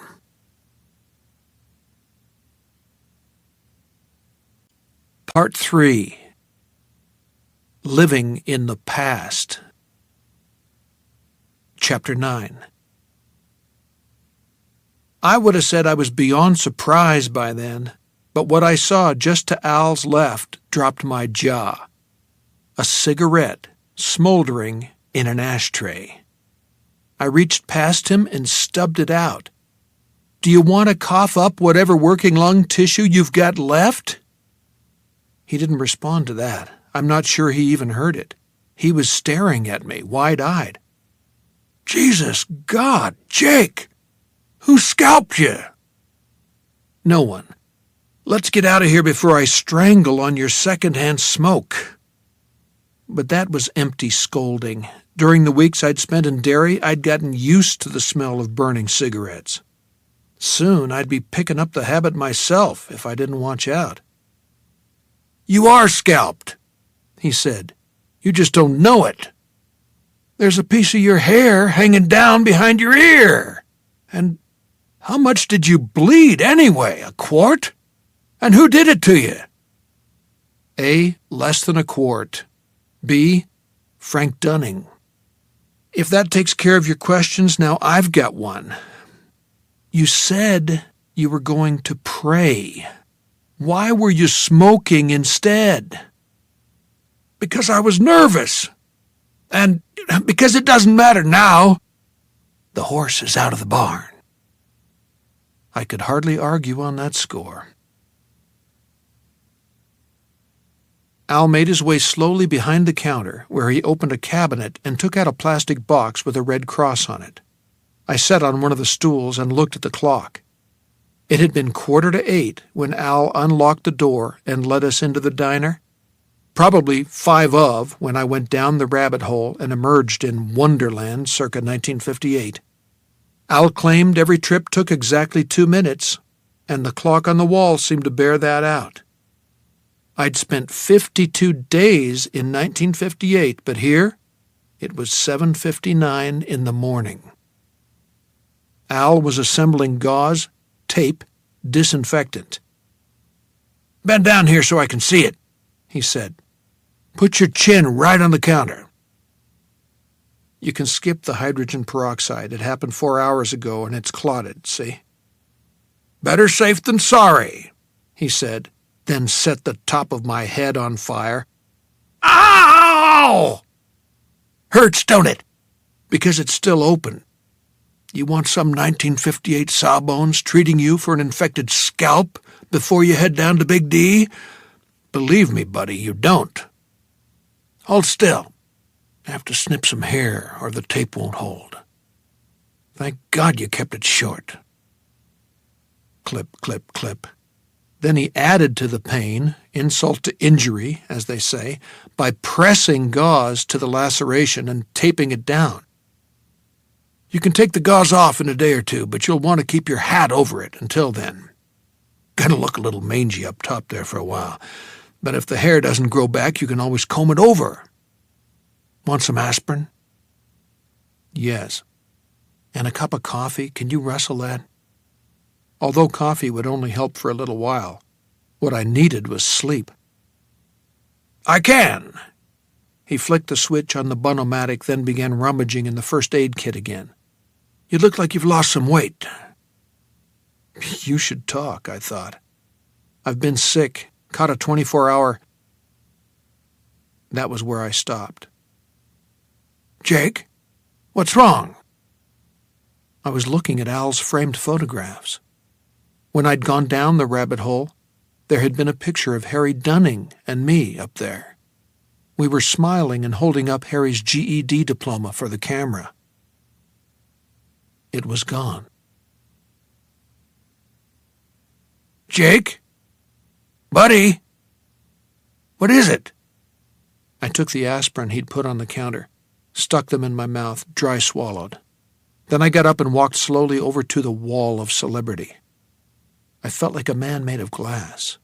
Where the picture of Harry and me had hung for the last 2 years, there was now one of Al shaking hands with Mike Michaud, the U.S. representative from Maine's 2nd District. Michaud must have been running for re-election because Al was wearing 2 buttons on his cook's apron. One said Michaud for Congress, the other said Lisbon loves Mike. The honorable representative was wearing a bright orange Moxie t-shirt and holding up a dripping fatburger for the camera. I lifted the photo from its hook. "How long has this been here?" He looked at it, frowning. "I've never seen that picture in my life. God knows I supported Michaud in his last 2 runs. Hell, I support any Democrat who ain't been caught screwing his campaign aides. And I met him at a rally in 008, but that was in Castle Rock. He's never been in the diner. Apparently he has been. That's your counter, isn't it? He took the picture in hands now so scrawny they were little more than talons and held it close to his face. Yeah, he said, it sure is. So there is a butterfly effect. This photo's proof. He looked at it fixedly, smiling a little. In wonder, I think. Or maybe awe. Then he handed it back to me and went behind the counter to pour the coffee. Al, you still remember Harry, don't you? Harry Dunning? Of course I do. Isn't he why you went to Derry and almost got your head knocked off? For him and the rest of his family, yes. And did you save them? All but one. His father got Tugga before we could stop him. Who's we? I'll tell you everything, but first I'm going home to bed. Buddy, we don't have a lot of time. I know that, I said, thinking all I have to do is look at you, Al. But I'm dead for sleep. For me, it's 1:30 in the morning, and I've had... My mouth opened in a huge yawn. I've had quite a night. All right. He brought coffee, a full cup for me, black, half a cup for him, liberally dosed with cream. Tell me what you can while you drink this. First, explain to me how you can remember Harry if he was never a janitor at LHS and never bought a Fatburger from you in his whole life. Second, explain to me why you don't remember Mike Michaud visiting the diner when that picture says he did. You don't know for a fact that Harry Dunning's not still in town, Al said. In fact, you don't know for sure he's not still janitoring at Lisbon High. It'd be a hell of a coincidence if he was. I changed the past big time, Al, with some help from a guy named Bill Turkett. Harry wouldn't have gone to live with his aunt and uncle in Haven because his mother didn't die. Neither did his brother Troy or his sister Ellen. And Dunning never got near Harry himself with that hammer of his. If Harry still lives in the Falls after all those changes, I'd be the most surprised guy on earth. There's a way to check, Al said. I've got a laptop computer in my office. Come on back. He led the way, coughing and holding on to things. I carried my cup of coffee with me. He left his behind. Office was far too grand a name for the closet-sized cubbyhole off the kitchen. It was hardly big enough for both of us. The walls were papered with memos, permits, and health directives from both the state of Maine and the feds. If the people who passed on rumors and gossip about the famous cat burger had seen all that paperwork, which included a Class A certification of cleanliness following the last inspection by the State of Maine Restaurant Commission, they might have been forced to rethink their position. Harry's MacBook sat on the sort of desk I remember using in the 3rd grade. He collapsed into a chair of about the same size with a grunt of pain and relief. High school's got a website, doesn't it? Sure. While we waited for the laptop to boot, I wondered how many emails had piled up during my 52-day absence. Then I remembered I'd actually been gone only 2 minutes. Silly me. I think I'm losing it, Al, I said. I know the feeling. Just hang on, buddy. Wait, here we go. Let's see. Courses, summer schedule, faculty, administration, custodial staff. Hit it, I said. He massaged the touchpad, muttered, nodded, clicked on something, then stared into the computer screen like a swami consulting his crystal ball. Well, don't keep me hanging. He turned the laptop so I could look. LHS custodial staff, it said, the best in Maine. There was a photograph of 2 men and a woman standing at center court in the gymnasium. They were all smiling. They were all wearing Lisbon Greyhound sweatshirts. None of them was Harry Dunning. You remember him in his life as a janitor, and as your student because you're the one who went down the rabbit hole," Al said. We were back in the diner again, sitting in one of the booths. "I remember him, either because I've used the rabbit hole myself or just because I'm near it." He considered. "That's probably it. A kind of radiation. The yellow card man's also near it, only on the other side, and he feels it too. You've seen him, so you know." "He's the orange card man now." "What are you talking about?" I yawned again. If I tried to tell you now, I'd make a total mess of everything. I want to drive you home, then go home myself. I'm going to get something to eat because I'm hungry as a bear. "I'll scramble you up some eggs," he said. He started to rise, then sat back down with a thump and began to cough. Each inhale was a hacking wheeze that shook his whole body. Something rattled in his throat like a playing card in the spokes of a bicycle wheel. I put my hand on his arm. "What you'll do is go back home, take some dope, and rest. Sleep if you can. I know I can. 8 hours. I'll set the alarm." He stopped coughing, but I could still hear that playing card rattling in his throat. "Sleep. The good kind. I remember that. I envy you, buddy. I'll be back at your place by 7 tonight. No, let's say 8. That'll give me a chance to check a few things on the internet. And if everything looks... Jake?" He smiled faintly at this pun, which I, of course, had heard at least 1,000 times. "Then I'll go back again tomorrow and get ready to do the deed." "No," he said. "You're going to undo the deed." He squeezed my hand. His fingers were thin, but there was still strength in his grip. "That's what this is all about. Finding Oswald, undoing his fuckery, and wiping that self-satisfied smirk off his face." When I started my car, the first thing I did was reach for the stubby Ford gear shift on the column and punch for the springy Ford clutch with my left foot. When my fingers closed around nothing but air, and my shoe thumped on nothing but floor mat, I laughed. I couldn't help it. "What?" Al asked from his place in the shotgun seat. I missed my nifty Ford Sunliner. That was what. But it was okay. Soon, I'd buy it again. Although since next time I'd be shorter of funds, at least to start with, my deposit at the hometown trust would be gone, lost in the next reset.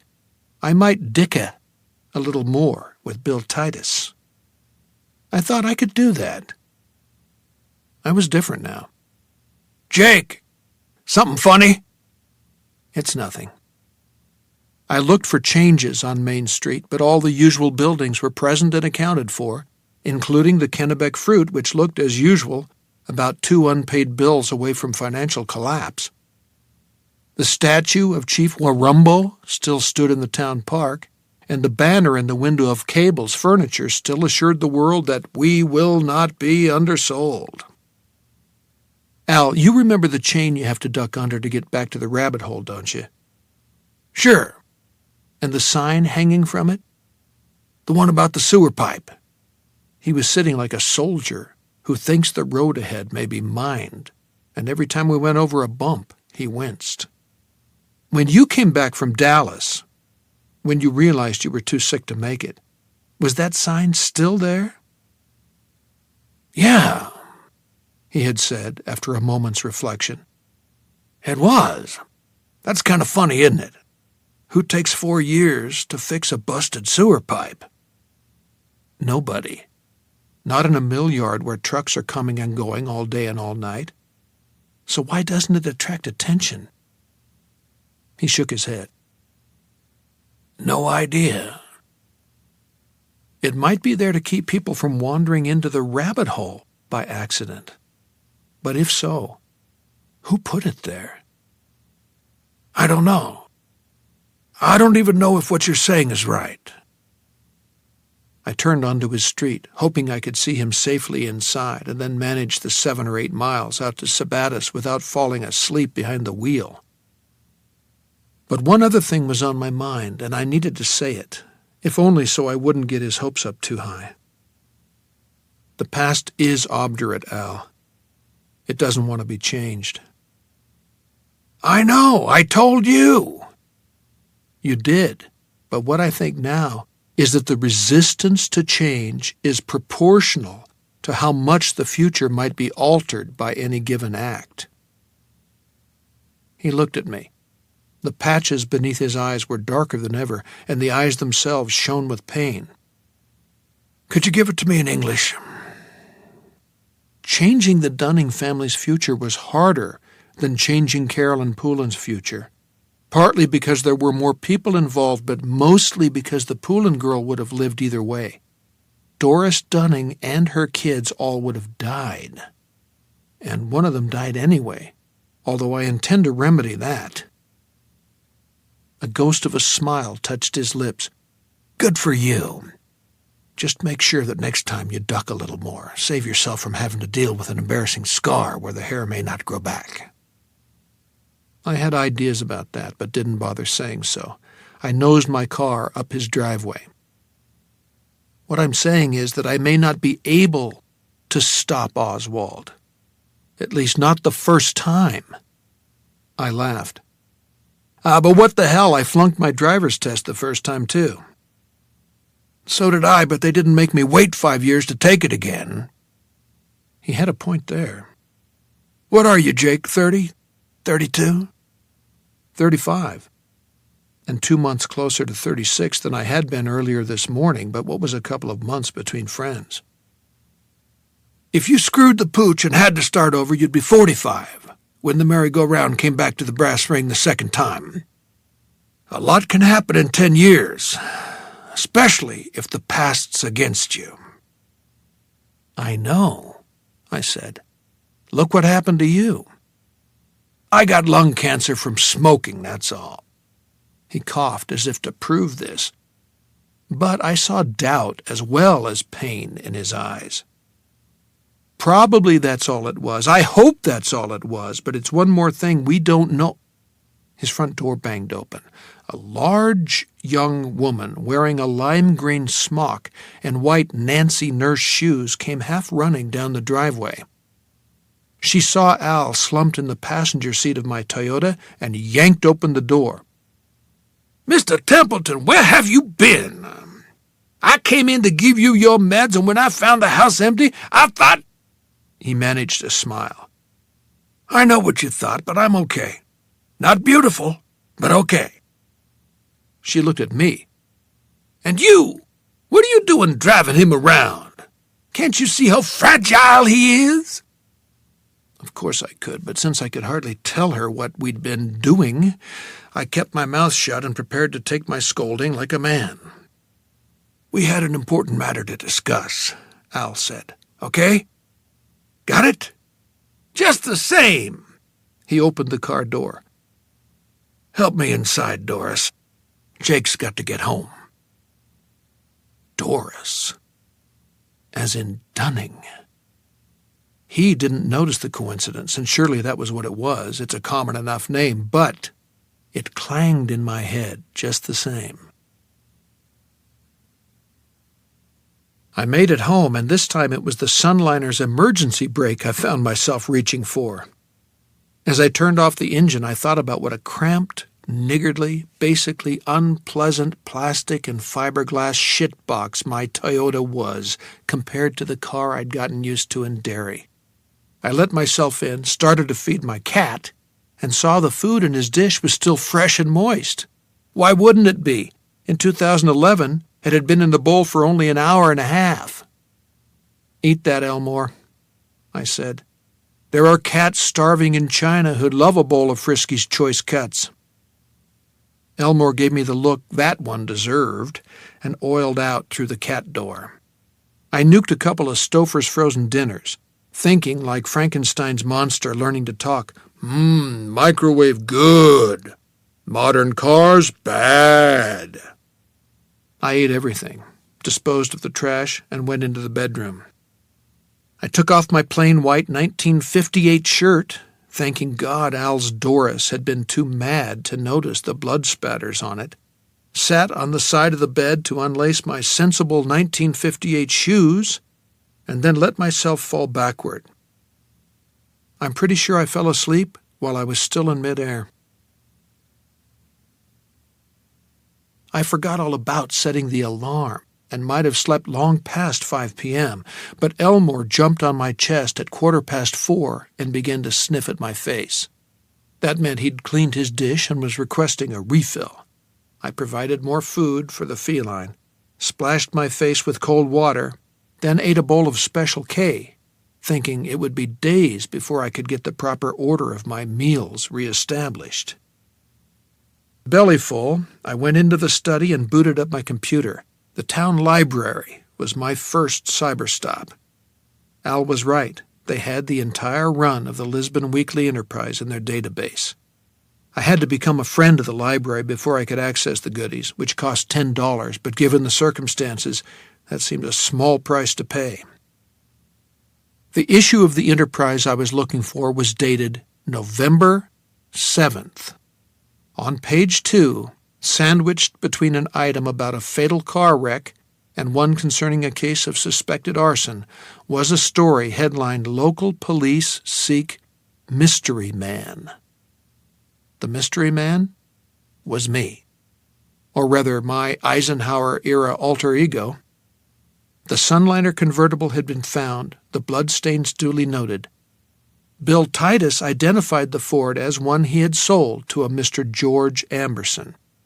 The tone of the article touched my heart. Simple concern for a missing and possibly injured man's whereabouts. Gregory Dewson, my hometown trust banker, described me as a well-spoken and polite fellow. Eddie Baumer, proprietor of Baumer's Barbershop, said essentially the same thing. Not a single whiff of suspicion accrued to the Amberson name. Things might have been different if I'd been linked to a certain sensational case in Derry, but I hadn't been. Nor was I in the following week's issue, where I had been reduced to a mere squib in the police beat. Search for missing Wisconsin man continues. In the issue following that, the Weekly Enterprise had gone gaga for the upcoming holiday season, and George Amberson disappeared from the paper entirely. But I had been there. Al carved his name on a tree. I'd found mine in the pages of an old newspaper. I'd expected it, but looking at the actual proof was still awe-inspiring. I went next to the Derry Daily News website. It cost me considerably more to access their archives, $34.50. But within a matter of minutes, I was looking at the front page of the issue for the 1st of November, 1958.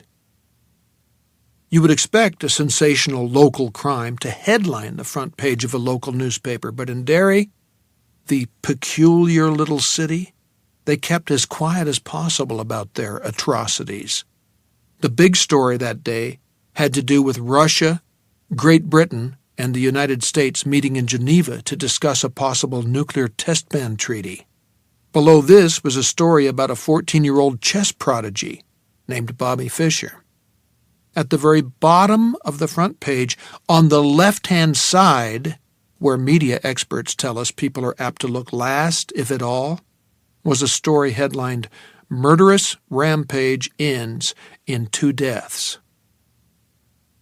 According to the story, Frank Dunning, a prominent member of the business community and active in many charity drives, had arrived at the home of his estranged wife in a state of inebriation shortly after 8 p.m. on Friday night. After an argument with his wife, which I certainly did not hear, and I was there, Dunning struck her with a hammer, breaking her arm, and then killed his 12-year-old son Arthur Dunning when Arthur tried to defend his mother. The story was continued on page 12, When I turned there, I was greeted by a snapshot of my old frenemy, Bill Turkett. According to the story, Mr. Turkett was passing by when he heard shouts and screams from the Dunning residence. He rushed up the walk, saw what was going on through the open door, and told Mr. Frank Dunning to stop laying about with that hammer. Dunning refused. Mr. Turkett spotted a sheathed hunting knife on Dunning's belt and pulled it free. Dunning rounded on Mr. Turkett, who grappled with him. During the ensuing struggle, Dunning was stabbed to death. Only moments later, the heroic Mr. Turkett suffered a heart attack. I sat looking at the old snapshot, Turkett standing with one foot placed proudly on the bumper of a late '40s sedan, cigarette in the corner of his mouth, and drumming my fingers on my thighs. Dunning had been stabbed from the back, not from the front, and with a bayonet, not a hunting knife. Dunning hadn't even had a hunting knife. The sledgehammer, which was not identified as such, had been his only weapon. Could the police have missed such glaring details? I didn't see how, unless they were as blind as Ray Charles. Yet for Derry, as I had come to know it, all this made perfect sense. I think I was smiling. The story was so crazy, it was admirable. All the loose ends were tied up. You had your crazy drunk husband, your cowering, terrified family, and your heroic passerby. No indication what he'd been passing by on his way to. What else did you need? And there was no mention of a certain mysterious stranger at the scene. It was all so Derry. I rummaged in the fridge, found some leftover chocolate pudding, and hoovered it up while standing at the counter and looking out into my backyard. I picked up Elmore and petted him until he wriggled to be put down. I returned to my computer, tapped a key to magic away the screensaver, and looked at the picture of Bill Turkett some more. The heroic intervener who had saved the family and suffered a heart attack for his pains. At last, I went to the telephone and dialed directory assistance. There was no listing for Doris, Troy, or Harold Dunning in Derry. As a last resort, I tried Ellen, not expecting anything. Even if she were still in town, she'd probably taken the name of her husband. But sometimes long shots are lucky shots, Lee Harvey Oswald being a particularly malignant case in point. I was so surprised when the phone robot coughed up a number that I wasn't even holding my pencil. Rather than redial directory assistance, I pushed 1 to call the number I'd requested. Given time to think about it, I'm not sure I would have done that. Sometimes we don't want to know, do we? Sometimes we're afraid to know. We go just so far, then turn back. But I held bravely onto the receiver and listened as a phone in Derry rang once, twice, 3 times. The answering machine would probably kick on after the next one, and I decided I didn't want to leave a message. I had no idea what to say. But halfway through the 4th ring, a woman said, "Hello? Is this Ellen Dunning?" Well, I guess that depends on who's calling. She sounded cautiously amused. The voice was smoky and a little insinuating. If I didn't know better, I would have imagined a woman in her 30s, rather than one who was now either 60 or pushing it hard. It was the voice, I thought, of someone who used it professionally, a singer, an actress, maybe a comedian or comedienne after all. None of them seemed likely in Derry. "My name is George Amberson. I knew your brother Harry a long time ago. I was back in Maine, and I thought maybe I'd try to get in touch." "Harry?" She sounded startled. "Oh, my God! Was it in the Army?" Had it been? I thought fast and decided that couldn't be my story. Too many potential pitfalls. No, back in Derry, when we were kids." Inspiration struck. "We used to play at the Rec. Same teams, palled around a lot." "Well, I'm sorry to tell you this, Mr. Amberson, but Harry's dead." For a moment I was dumbstruck. Only that doesn't work on the phone, does it? I managed to say, "Oh, God, I'm so sorry." It was a long time ago, in Vietnam, during the Tet Offensive. I sat down, feeling sick to my stomach. I'd saved him from a limp and some mental fogginess only to cut his lifespan by 40 years or so. Terrific. The surgery was a success, but the patient died. Meanwhile, the show had to go on. "What about Troy? And you? How are you? You were just a little kid back then, riding a bike with training wheels. And singing. You were always singing." I essayed a feeble laugh. "Gosh, you used to drive us crazy." "The only singing I do these days is on karaoke night at Bennigan's Pub. But I never did get tired of running my mouth. I'm a jock on WKIT up in Bangor. You know, a disc jockey." "Uh-huh. And Troy?" "Living La Vida Loca in Palm Springs. He's the rich fella in the family. Made a bundle in the computer biz. Got in on the ground floor back in the 70s, goes to lunch with Steve Jobs and stuff." She laughed. It was a terrific laugh. I bet people all over eastern Maine tuned in just to hear it. But when she spoke again, her tone was lower, and all the humor had gone out of it. Sun to shade, just like that. "Who are you, really, Mr. Amberson?" "What do you mean?" "I do call-in shows on the weekends. A yard sale show on Saturdays. I've got a rototiller, Ellen, almost brand new, but I can't make the payments, and I'll take the best offer over $50. Like that. On Sundays, it's politics.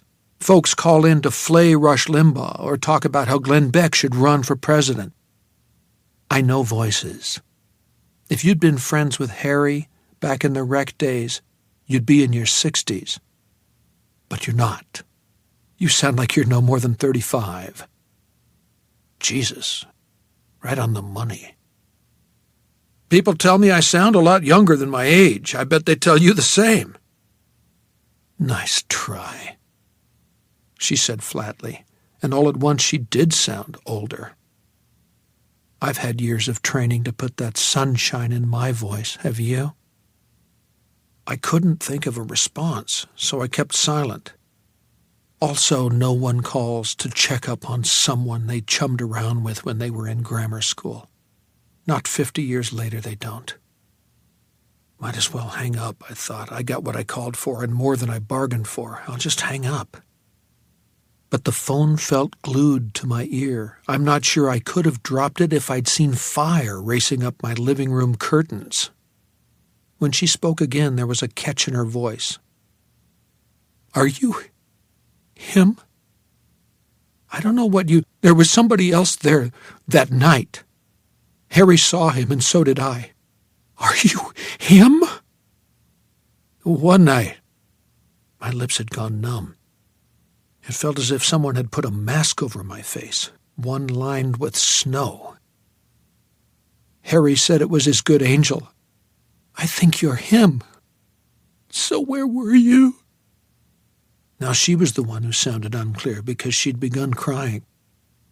"Ma'am, Ellen, you're not making any sense. I took him to the airport after he got his orders and his leave was over. He was going to Nam, and I told him to watch his ass. He said, 'Don't worry, sis. I've got a guardian angel to watch out for me, remember?' So where were you on the 6th of February in 1968, Mr. Angel? Where were you when my brother died at Khe Sanh?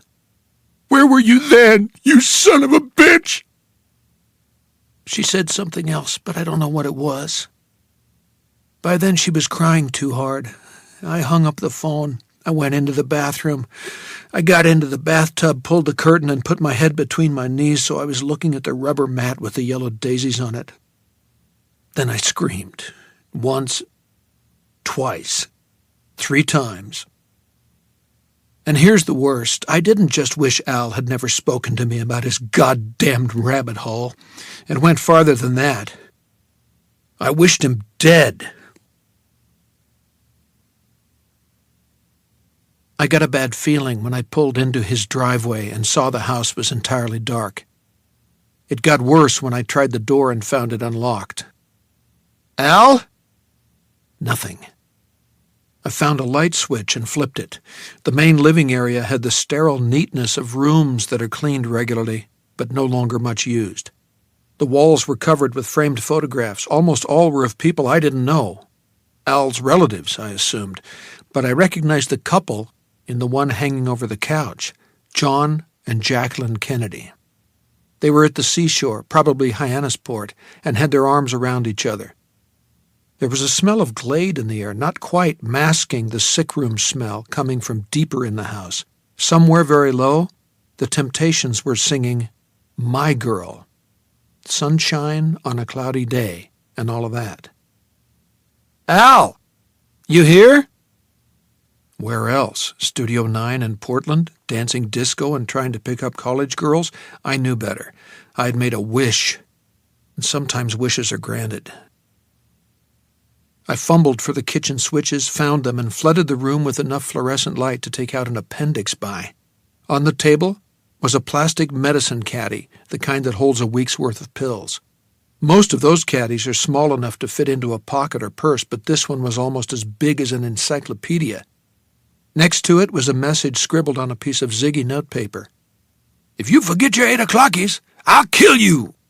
Doris. My Girl finished, and just my imagination started. I followed the music into the sickroom stench. Al was in bed. He looked relatively peaceful. At the end, a single tear had trickled from the outer corner of each closed eye. The tracks were still wet enough to gleam. The multi-disc CD player was on the night table to his left. There was a note on the table, too, with a pill bottle on top to hold it down. It wouldn't have served as much of a paperweight and even a light draft because it was empty. I looked at the label, OxyContin, 20 milligrams. I picked up the note. Sorry, buddy. Couldn't wait. Too much pain. You have the key to the diner and you know what to do. Don't kid yourself that you can try again either, because too much can happen. Do it right the first time. Maybe you're mad at me for getting you into this. I would be, in your shoes. But don't back down. Please, don't do that. $10 is under the bed. There's another $500 or so inside that I saved back. It's on you, buddy. About 2 hours after Doris finds me in the morning, the landlord will probably padlock the diner, so it has to be tonight. Save him, okay? Save Kennedy and everything changes. Please, Al. You bastard, I thought. You knew I might have second thoughts, and this is how you took care of them, right? Sure, I'd had second thoughts, but thoughts are not choices. If he'd had the idea I might back out, he was wrong. Stop Oswald? Sure. But Oswald was strictly secondary at that point, part of a misty future. A funny way to put it when you're thinking about 1963, but completely accurate. It was the Dunning family that was on my mind. Arthur, also known as Tugga. I could still save him. Harry, too. Kennedy might have changed his mind, Al had said. He'd been speaking of Vietnam. Even if Kennedy didn't change his mind and pull out, would Harry be in the exact same place at the exact same time on February 6th, 1968? I didn't think so. Okay, I said. Okay. I bent over Al and kissed his cheek. I could taste the faint saltiness of that last tear. Sleep well, buddy. Back at my place, I inventoried the contents of my Lord Buxton briefcase and Fancy Dan ostrich wallet. I had Al's exhaustive notes on Oswald's movements after he mustered out of the Marines on September 11th, 1959. My ID was still all present and accounted for. My cash situation was better than I'd expected with the extra money Al had saved back, added to what I already had. My net worth was still over $5,000. There was hamburger in the meat drawer of my refrigerator. I cooked up some of it and put it in Elmore's dish. I stroked him as he ate. "If I don't come back, go next door to the Ritters," I said. "They'll take care of you." Elmore took no notice of this, of course, but I knew he'd do it if I wasn't there to feed him. Cats are survivors. I picked up the briefcase, went to the door, and fought off a brief but strong urge to run into my bedroom and hide under the covers. Would my cat and my house even be here when I came back, if I succeeded in what I was setting out to do? And if they were, would they still belong to me? No way of telling. Want to know something funny? Even people capable of living in the past don't really know what the future holds. "Hey, Ozzy," I said softly. "I'm coming for you, you fuck." I closed the door and went out.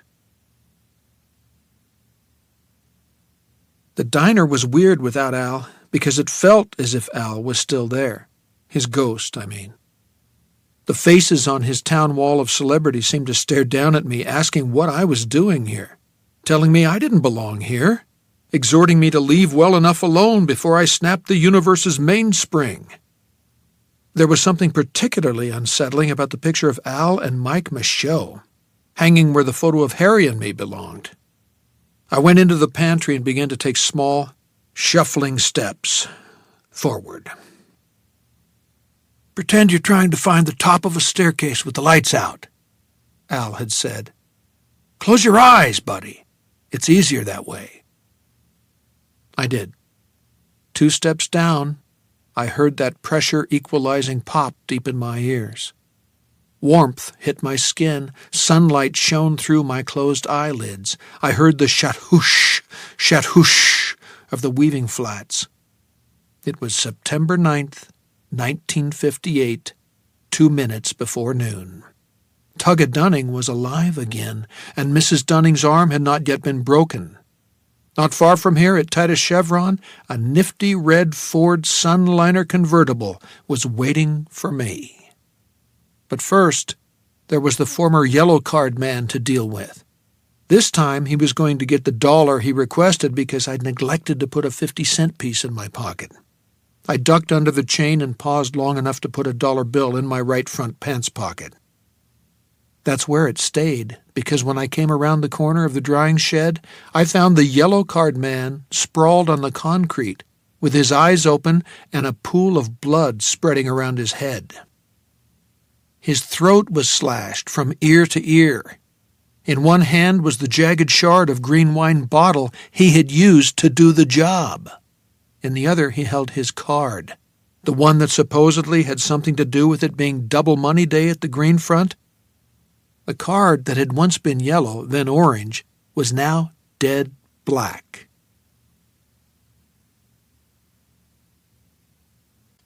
Chapter 10. I crossed the employee parking lot for the 3rd time, not quite running. I once more rapped on the trunk of the white overred Plymouth Fury as I went by. For good luck, I guess. In the weeks, months, and years to come, I was going to need all the good luck I could get. This time I didn't visit the Kennebec Fruit, and I had no intention of shopping for clothes or a car. Tomorrow or the next day would do for that, but today might be a bad day to be a stranger in the Falls. Very shortly, someone was going to find a dead body in the mill yard, and a stranger might be questioned. George Amberson's ID wouldn't stand up to that, especially when his driver's license was for a house on Bluebird Lane that hadn't been built yet.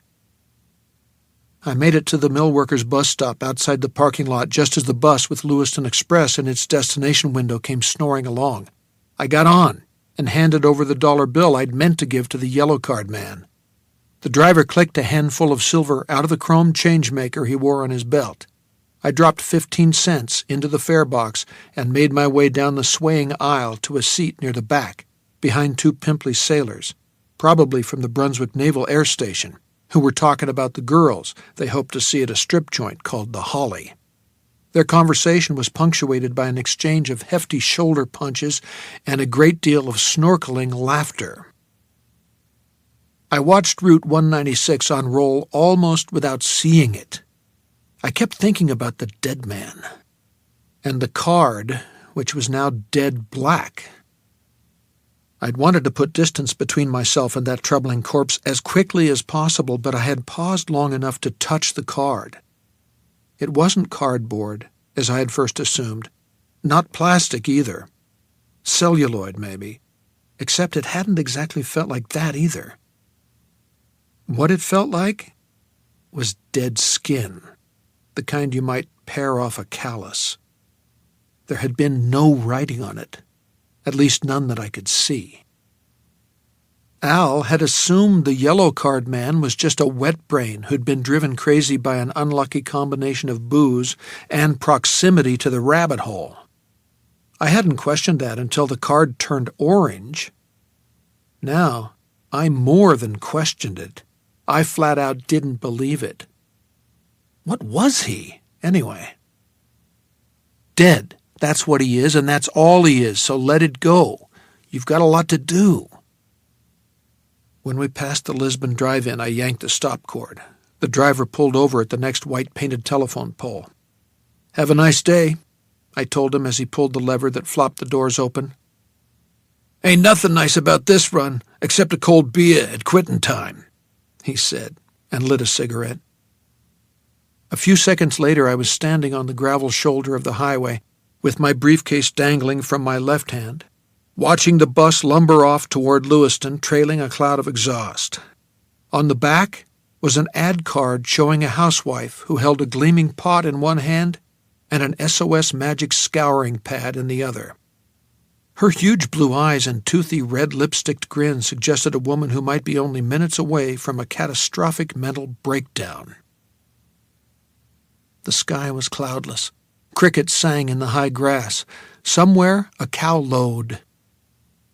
With the diesel stink of the bus whisked away by a light breeze, the air smelled sweet and fresh and new. I started trudging the quarter-mile or so to the Tamarack Motor Court. Just a short walk, but before I got to my destination, 2 people pulled over and asked me if I wanted a ride. I thanked them and said I was fine. And I was. By the time I reached the Tamarack, I was whistling. September of '58, United States of America. Yellow card man or no yellow card man, it was good to be back. I spent the rest of that day in my room going over Al's Oswald notes for the umpteenth time, this time paying special attention to the 2 pages at the end marked Conclusions on How to Proceed. Trying to watch the TV, which essentially got just one channel, was an exercise in absurdity. So when dusk came, I ambled down to the drive-in and paid a special walk-in price of 30 cents. There were folding chairs set up in front of the snack bar. I bought a bag of popcorn plus a tasty cinnamon-flavored soft drink called Pepsol and watched the long, hot summer with several other walk-ins, mostly elderly people who knew each other and chatted companionably. The air had turned chilly by the time Vertigo started, and I had no jacket. I walked back to the motor court and slept soundly. The next morning, I took the bus back to Lisbon Falls. No cabs. I considered myself on a budget, at least for the time being, and made the Jolly White Elephant my first stop. It was early and still cool, so the beatnik was inside, sitting on a ratty couch and reading Argosy. "Hi, neighbor," he said. "Hi yourself. I guess you sell suitcases?" "Oh, I got a few in stock. No more than 200-300. Walk all the way to the back." "And look on the right?" I said. "That's right. Have you been here before?" "We've all been here before," I said. "This thing is bigger than pro football." He laughed. "Groovy, Jackson. Go, pick yourself a winner." I picked the same leather valise. Then I went across the street and bought the Sunliner again. This time I bargained harder and got it for $300. When the dickering was done, Bill Titus sent me over to his daughter. "You don't sound like you're from around here," she said. "Wisconsin originally, but I've been in Maine for quite a while. Business." "Guess you weren't around the falls yesterday, huh?" When I said I hadn't been, she popped her gum and said, "You missed some excitement. They found an old boozer dead outside the drying shed over at the mill." She lowered her voice. "Suicide. Cut his own throat with a piece of glass. Can you imagine?" "That's awful," I said, tucking the Sunliner's bill of sale into my wallet. I bounced the car keys on my palm.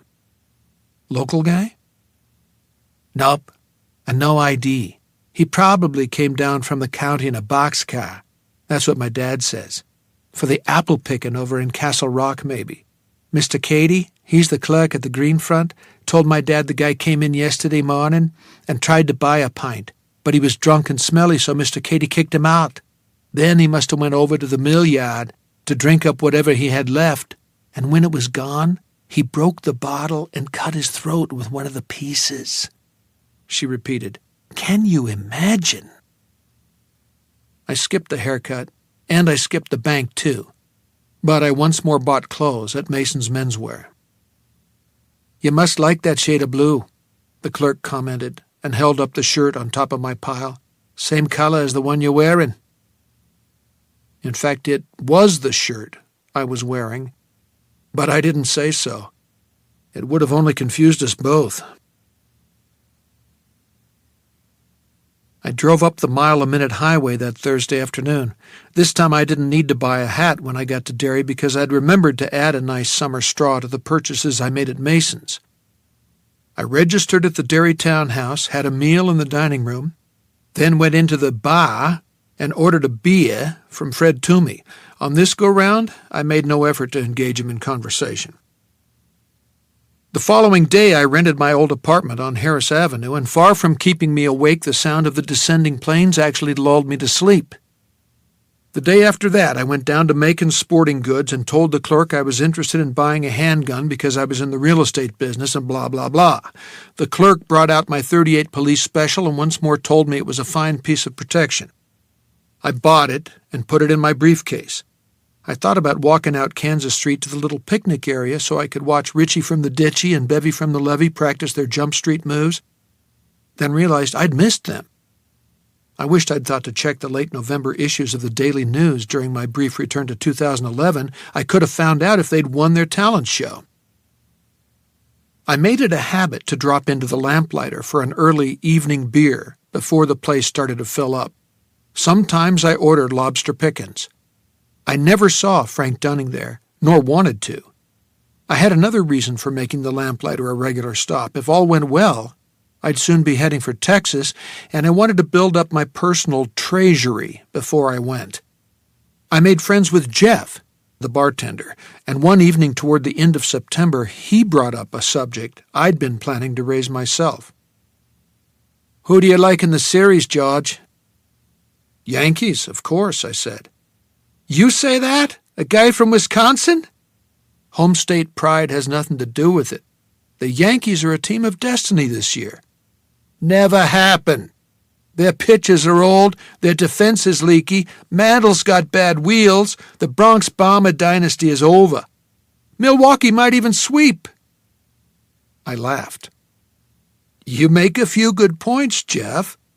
I can see you're a student of the game, but fess up, you hate the Yanks just like everybody else in New England. And it's destroyed your perspective." "You want to put your money where your mouth is?" "Sure, a fin. I make it a point not to take any more than a 5-spot from the wage slaves. Are we on?" "We are," and we shook on it. "Okay," I said, "now that we've got that accomplished, and since we're on the subjects of baseball and betting, two great American pastimes, I wonder if you could tell me where I could find some serious action in this town. If I may wax poetic, I want to lay a major wager. Hey, bring me another beer and draw one for yourself." I said major wager, the Maine style, and he laughed as he drew a couple of Narragansetts, which I'd learned to call Nasty Gansett. When in Rome, one should, as much as possible, speak as the Romans do. We clinked glasses, and Jeff asked me what I meant by serious action. I pretended to consider, then told him. 500 smacks? On the Yankees? When the Braves have got Spahn and Burdette? Not to mention Hank Aaron and Steady Eddie Matthews? You're nuts! Maybe yes, maybe no. We'll see starting October 1st, won't we? Is there anyone in Derry who'll fade a bet of that size? Did I know what he was going to say next? No. I'm not that prescient. Was I surprised? No, again, because the past isn't just obdurate. It's in harmony with both itself and the future. I experienced that harmony time and again. Chaz Fraddy. You've probably seen him in here. He owns a bunch of hack shops. I wouldn't exactly call him a bookie, but he keeps plenty busy at World Series time and during high school football and basketball season. And you think he'll take my action? Sure. Give you odds and everything. Just... He looked around, saw we still had the bar to ourselves, but dropped his voice to a whisper anyway. Just don't stiff him, George. He gnaws people. Strong people. I hear you, I said. Thanks for the tip. In fact, I'm going to do you a favor and not hold you to that 5. When the Yankees win the series. The following day I entered Chaz Fraddy's Mermaid Pawn and Loan, where I was confronted by a large, stone-faced lady of perhaps 300 pounds. She wore a purple dress, Indian beads, and moccasins on her swollen feet. I told her I was interested in discussing a rather large sports-oriented business proposal with Mr. Fraddy. "Is that a bet in regular talk?" she asked. "Are you a cop?" I asked. "Yes," she said, bringing a Tipperillo out of one dress pocket and lighting it with a Zippo. "I'm J. Edgar Hoover, my son." "Well, Mr. Hoover, you got me. I'm talking about a bet." "World Series or Tigers football?" "I'm not from town and wouldn't know a Derry Tiger from a Bangor baboon. It's baseball." The woman stuck her head through a curtained-off doorway at the back of the room, presenting me with what was surely one of Central Maine's largest backsides, and hollered, "Hey, Chazzy, come out here! You got a live one!" Fraddy came out and kissed the large lady on the cheek. "Thank you, my love." His sleeves were rolled up, and I could see the mermaid. "May I help you?" "I hope so. George Amberson's the name." I offered my hand. "I'm from Wisconsin, and although my heart's with the hometown boys, when it comes to the series, my wallet's with the Yankees." He turned to the shelf behind him, but the large lady already had what he wanted, a scuffed green ledger with personal loans on the front. He opened it and paged to a blank sheet, periodically wetting the tip of his finger. "How much of your wallet are we talking about, cuz?" What kind of odds could I get on 500 to win? The fat woman laughed and blew out smoke. "On the Bombers? Even up, cuz. Strictly even up." "What kind of odds could I get on 500 Yankees in 7? He considered, then turned to the large lady. She shook her head, still looking amused. "Won't go," she said. "If you don't believe me, send a telegram and check the line in New York." I sighed and drummed my fingers on a glass case filled with watches and rings. "Okay, how about this? 500, and the Yankees come back from 3 games to 1. He laughed. "Some sense of humor, cuz. Just let me consult with the boss." He and the large lady, Fraddy looked like a Tolkien dwarf next to her, consulted in whispers. Then he came back to the counter.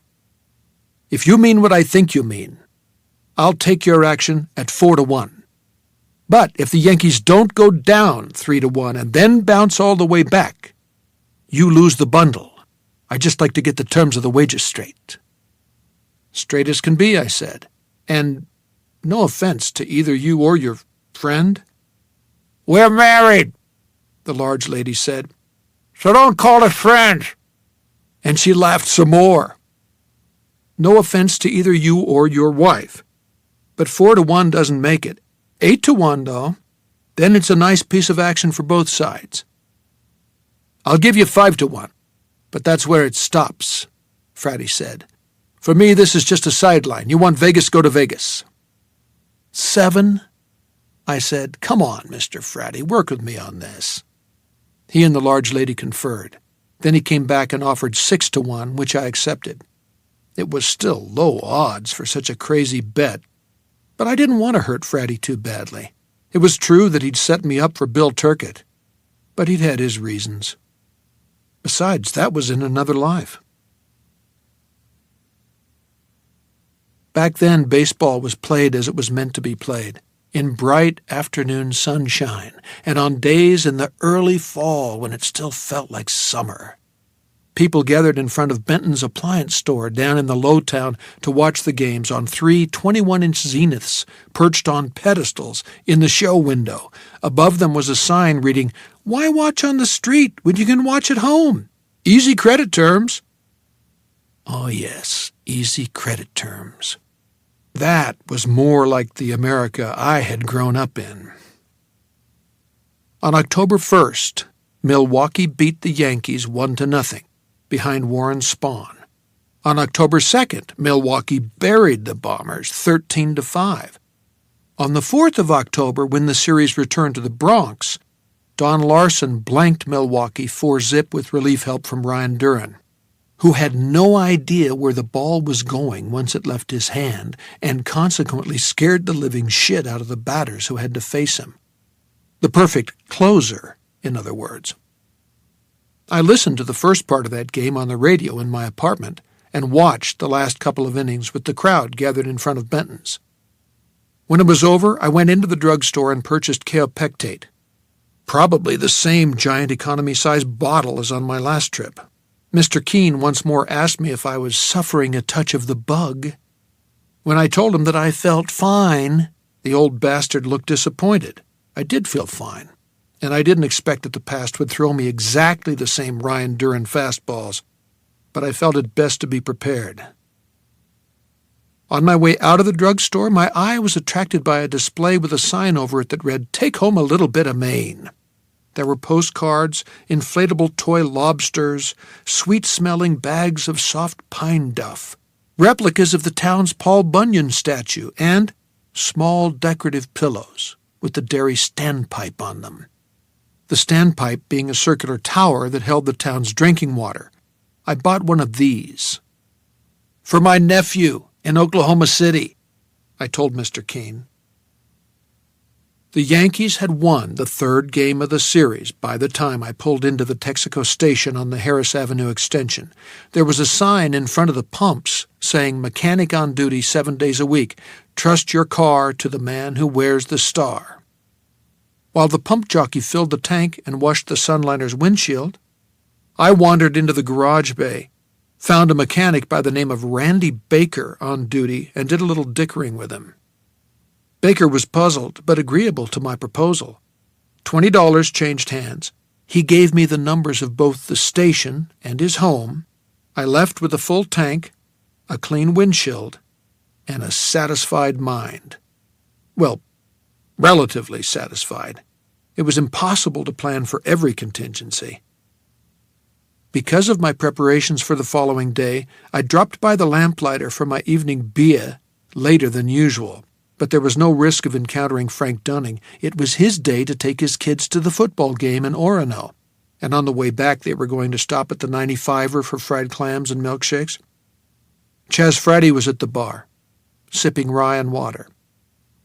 "You better hope the Braves win tomorrow, or you're out 500, he said. They were going to win, but I had bigger things on my mind.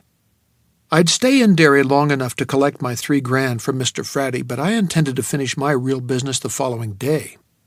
If things went as I hoped, I'd be done in Derry before Milwaukee scored what would prove to be the only run they needed, in the 6th inning.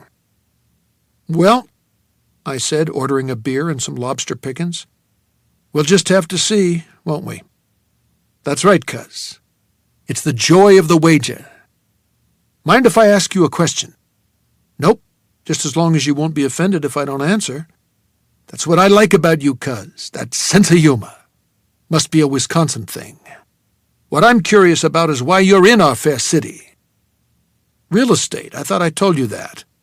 He leaned close. I could smell Vitalis on his slick-back hair and Sen on his breath. "And if I said possible mall site, would that be a bingo?" So we talked for a while, but you already know that part. I've said I stayed away from the lamplighter when I thought Frank Dunning might be there because I already knew everything about him that I needed to know. It's the truth, but not all of the truth. I need to make that clear. If I don't, you'll never understand why I behaved as I did in Texas. Imagine coming into a room and seeing a complex, multi-story house of cards on the table. Your mission is to knock it over. If that was all, it would be easy, wouldn't it? A hard stamp of the foot or a big puff of air, the kind you muster when it's time to blow out all the birthday candles, would be enough to do the job, but that's not all.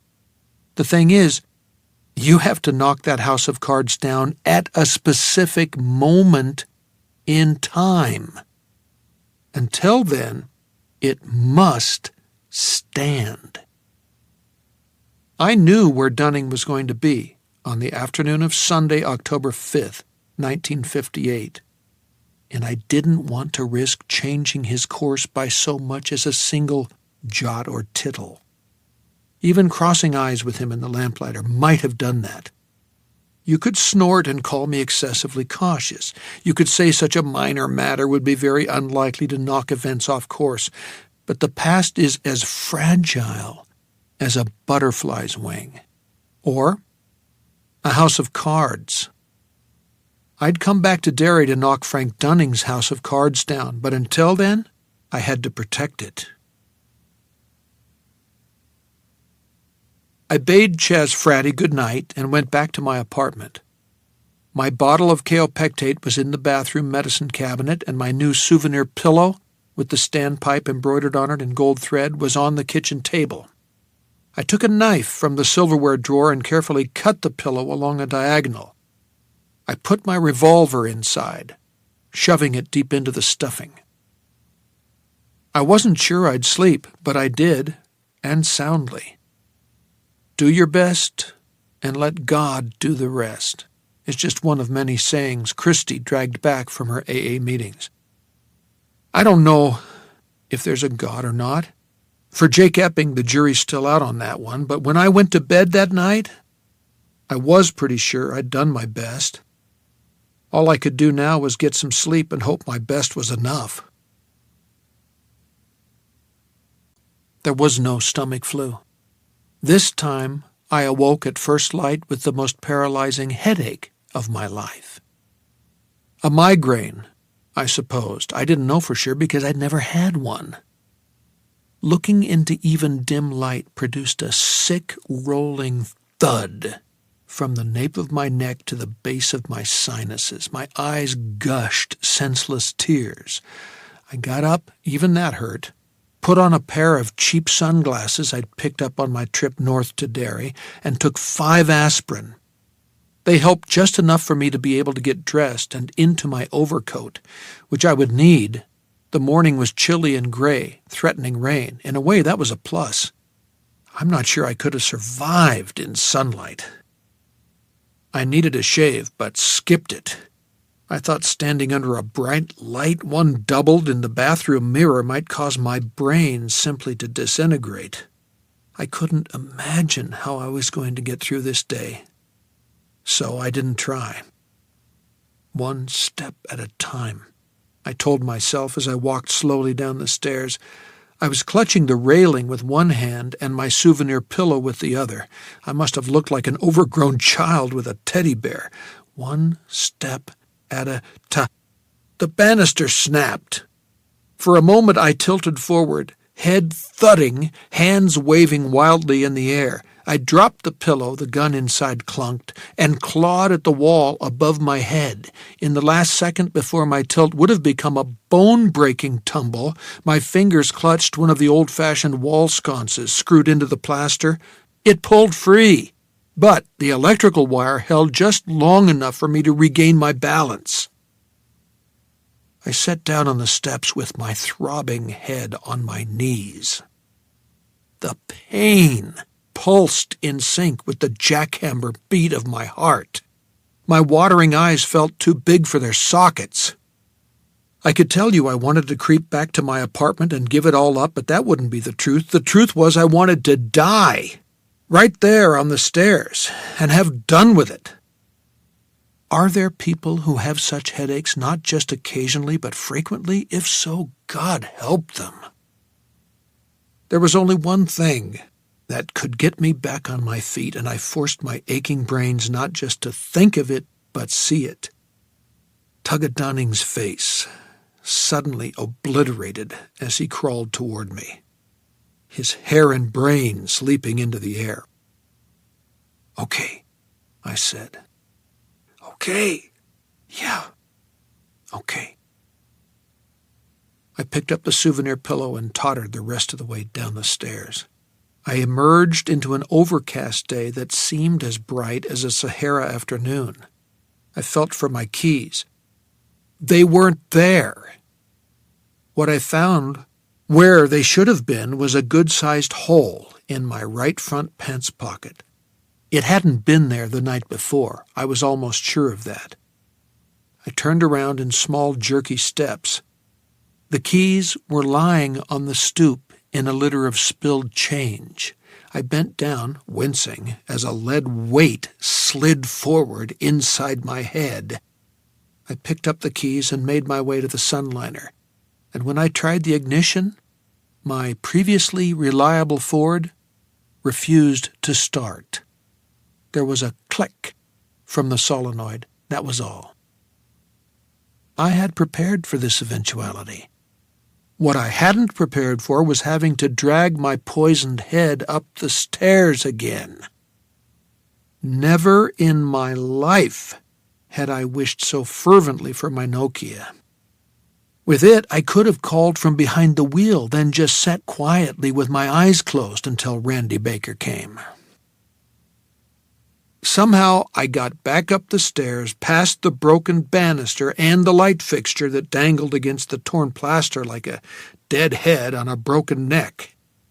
There was no answer at the service station. It was early and it was Sunday, so I tried Baker's home number. He's probably dead, I thought. Had a heart attack in the middle of the night, killed by the obdurate past, with Jake Epping as the unindicted co-conspirator. My mechanic wasn't dead. He answered on the second ring, voice sleepy, and when I told him my car wouldn't start, he asked the logical question, "How'd you know yesterday?" "I'm a good guesser," I said. "Get here as soon as you can, okay? There'll be another 20 in it for you, if you can get it going." When Baker replaced the battery cable that had mysteriously come loose in the night, maybe at the same moment that hole was appearing in the pocket of my slacks, and the sunliner still wouldn't start, he checked the plugs and found two that were badly corroded. He had extras in his large green toolkit, and when they were in place, my chariot roared to life. "It's probably not my business, but the only place you should be going is back to bed, or to a doctor. You're as pale as a ghost." "It's just a migraine. I'll be okay." "Let's look in the trunk. I want to check the spare." We checked the spare. Flat. I followed him to the Texaco through what had become a light, steady drizzle. The cars we passed had their headlights on, and even with the sunglasses, each pair seemed to bore holes through my brain. Baker unlocked the service bay and tried to blow up my spare. No go. It hissed air from half a dozen cracks, almost as fine as pores in human skin.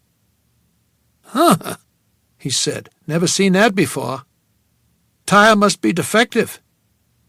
"Put another one on the rim," I said.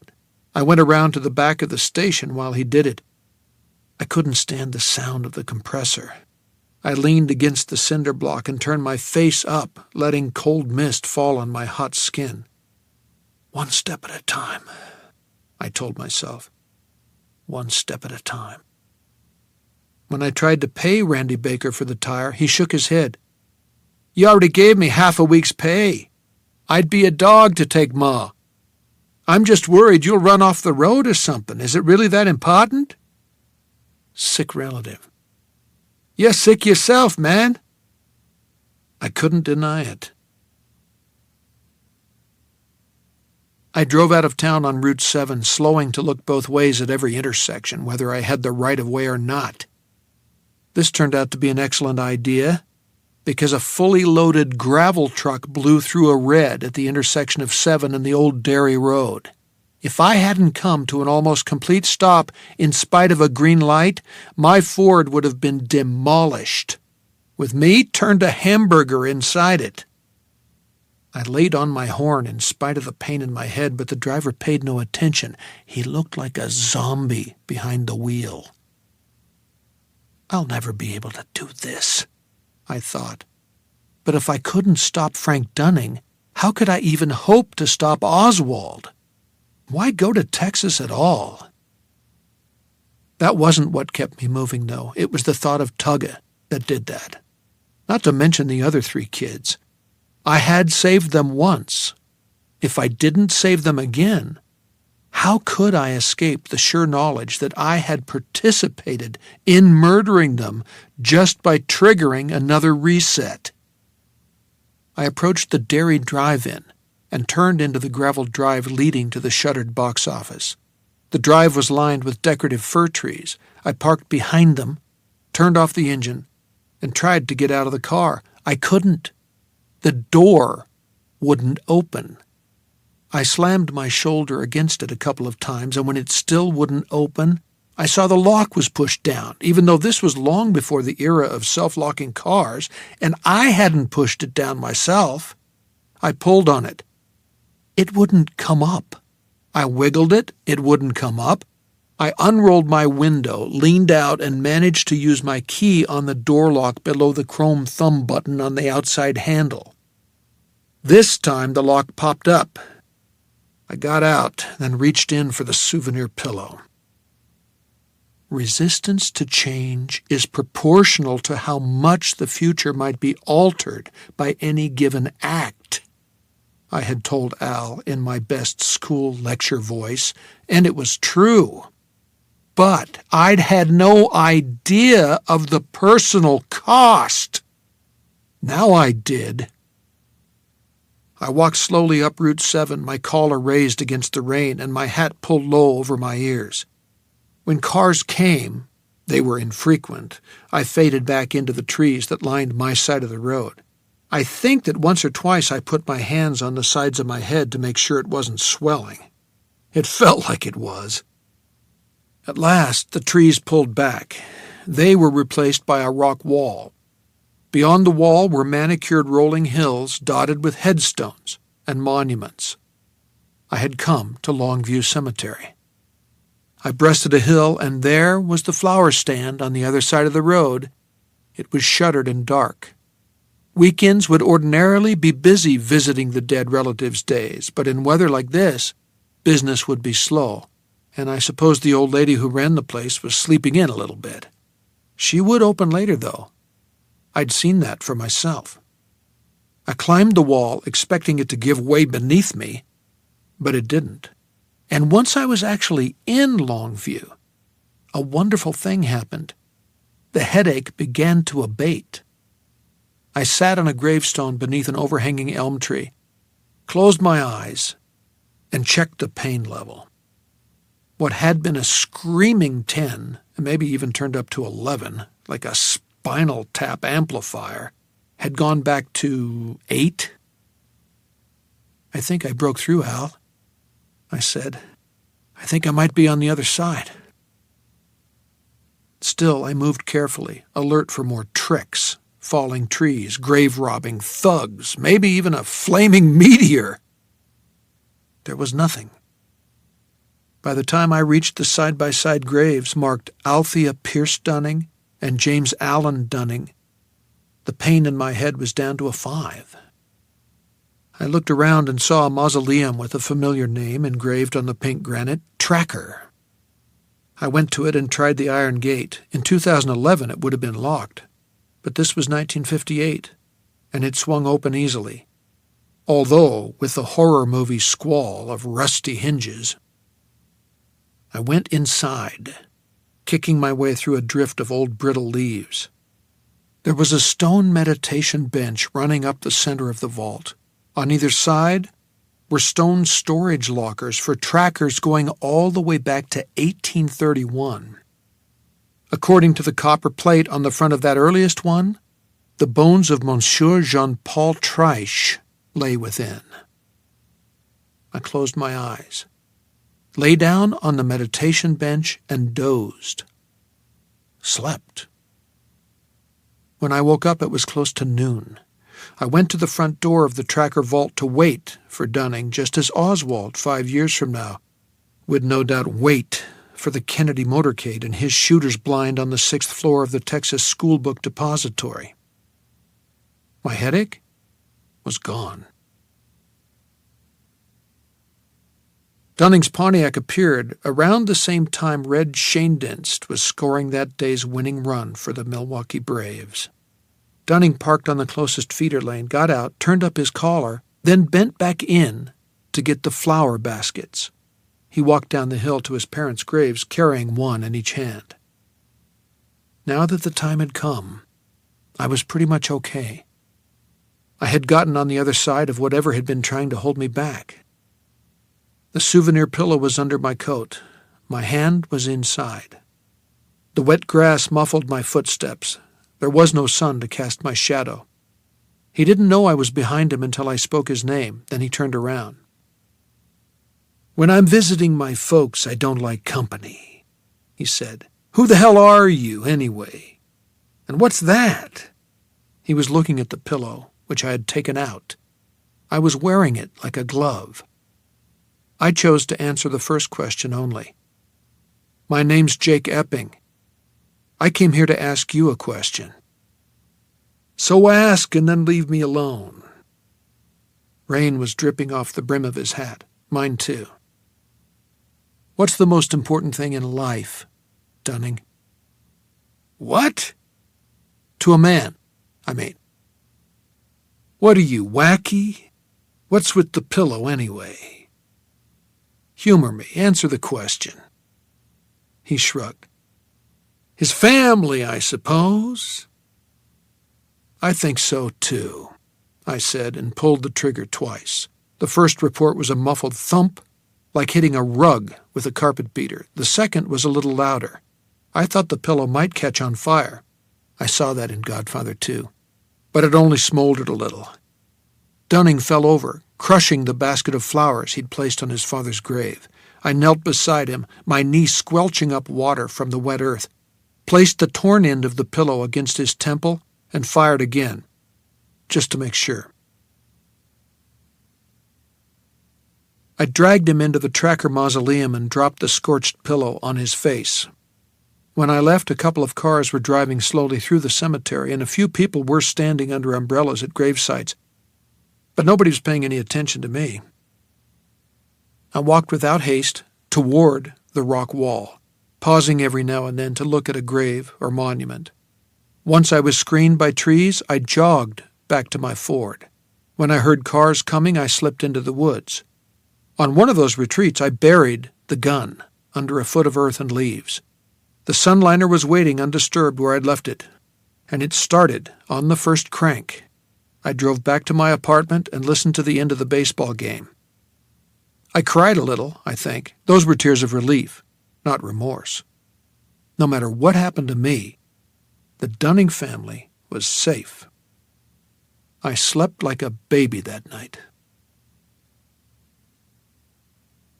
There was plenty about the World Series in Monday's Derry Daily News, including a nice pic of Schoendienst sliding home with the winning run after a Tony Kubek error. According to Red Barber's column, the Bronx Bombers were finished. "Stick a fork in 'em," he opined. "The Yanks are dead. Long live the Yanks." Nothing about Frank Dunning to start Derry's workweek, but he was front-page material in Tuesday's paper, along with a photo that showed him grinning with the ladies love me good cheer. His devilish George Clooney twinkle was all present and accounted for. Businessman found murdered in local cemetery. Dunning was prominent in many charity drives. According to the Derry chief of police, the department was following up all sorts of good leads, and an arrest was expected soon. Reached by phone, Doris Dunning declared herself to be shocked and devastated. There was no mention of the fact that she and the decedent had been living apart. Various friends and co-workers at the Center Street Market expressed similar shock. Everyone seemed in agreement that Frank Dunning had been an absolutely terrific guy, and no one could guess why someone would want to shoot him. Tony Tracker was especially outraged, possibly because the corpse had been found in the family body bank. "For this guy, they ought to bring back the death penalty," he said. On Wednesday, the 8th of October, the Yankees squeezed out a 2-1 win over the Braves at County Stadium. On Thursday, they broke a 2-2 tie in the 8th, scoring 4 runs and closing the series out.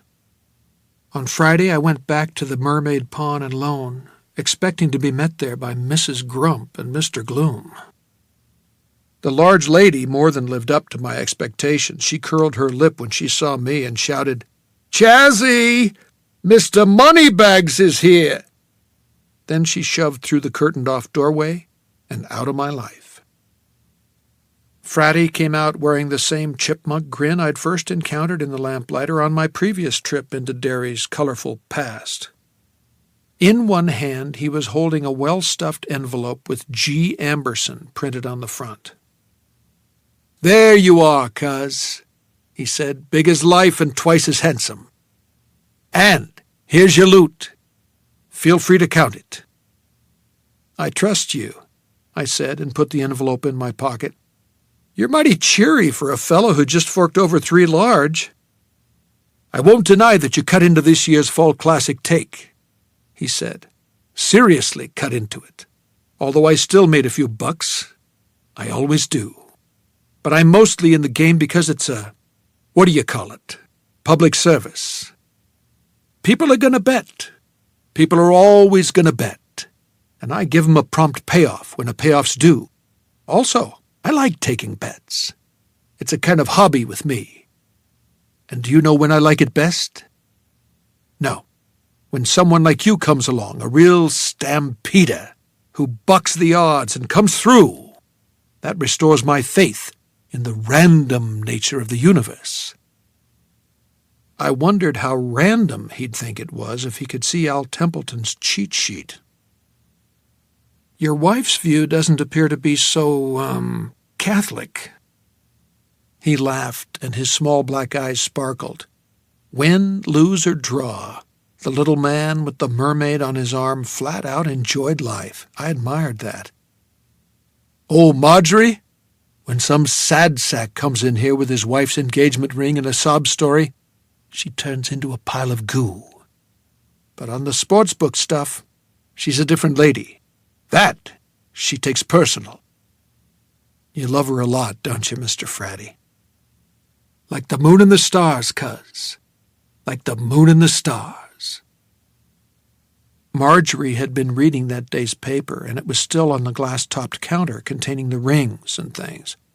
The headline read, "Hunt for Mystery Killer Goes On as Frank Dunning is Laid to Rest." "What do you reckon that was about?" I asked. "Dunno, but I'll tell you something." He leaned forward, and the smile was gone. "He wasn't the saint the local rag is making him out to be. I could tell you stories, cuz." "Go ahead, I've got all day." The smile reappeared. "Nah, in Derry we keep ourselves to ourselves." "So I've noticed," I said. I wanted to go back to Cosset Street. I knew the cops might be watching the Dunning house to see if anyone showed an unusual interest in the family, but the desire was very strong just the same. It wasn't Harry I wanted to see, it was his little sister. There were things I wanted to tell her. That she should go out trick-or-treating on Halloween no matter how sad she felt about her daddy. That she'd be the prettiest, most magical Indian princess anyone had ever seen, and would come home with a mountain of candy.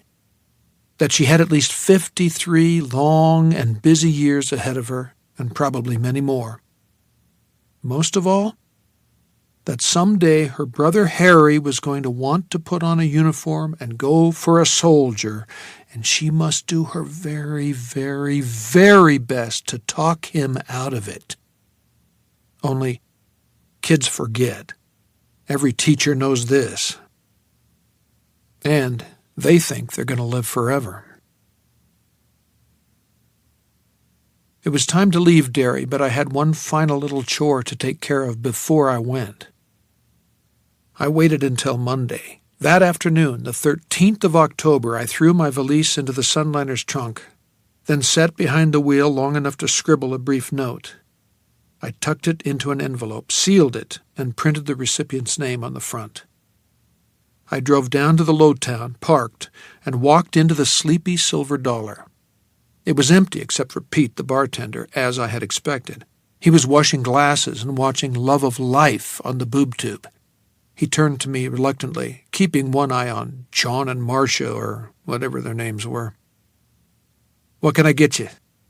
"Nothing, but you can do me a favor, for which I will compensate you to the tune of $5 American. He looked unimpressed. "Really, what's the favor?" I put the envelope on the bar. "Pass this over when the proper party comes in." He looked at the name on the front of the envelope. "What do you want with Billy Turkett? And why don't you give it to him yourself?" "It's a simple enough assignment, Pete. Do you want the 5 or not?" "Sure, long as it won't do no harm. Billy's a good enough soul." "It won't do him any harm. It might even do him some good." I put a fin on top of the envelope. Pete made it disappear and went back to his soap opera. I left. Turkett probably got the envelope. Whether or not he did anything after he read what was inside is another question. One of many to which I will never have answers. This is what I wrote. "Dear Bill, there is something wrong with your heart. You must go to the doctor soon, or it'll be too late. You might think this is a joke, but it is not. You might think I couldn't know such a thing, but I do. I know it as surely as you know Frank Dunning murdered your sister Clara and your nephew Mikey. Please believe me and go to the doctor. A friend." I got into my Sunliner, and as I backed out of the slant parking slot, I saw Mr. Keene's narrow and mistrustful face peering out at me from the drugstore. I unrolled my window, stuck out my arm, and shot him the bird. Then I drove up Mile Hill and out of Derry for the last time.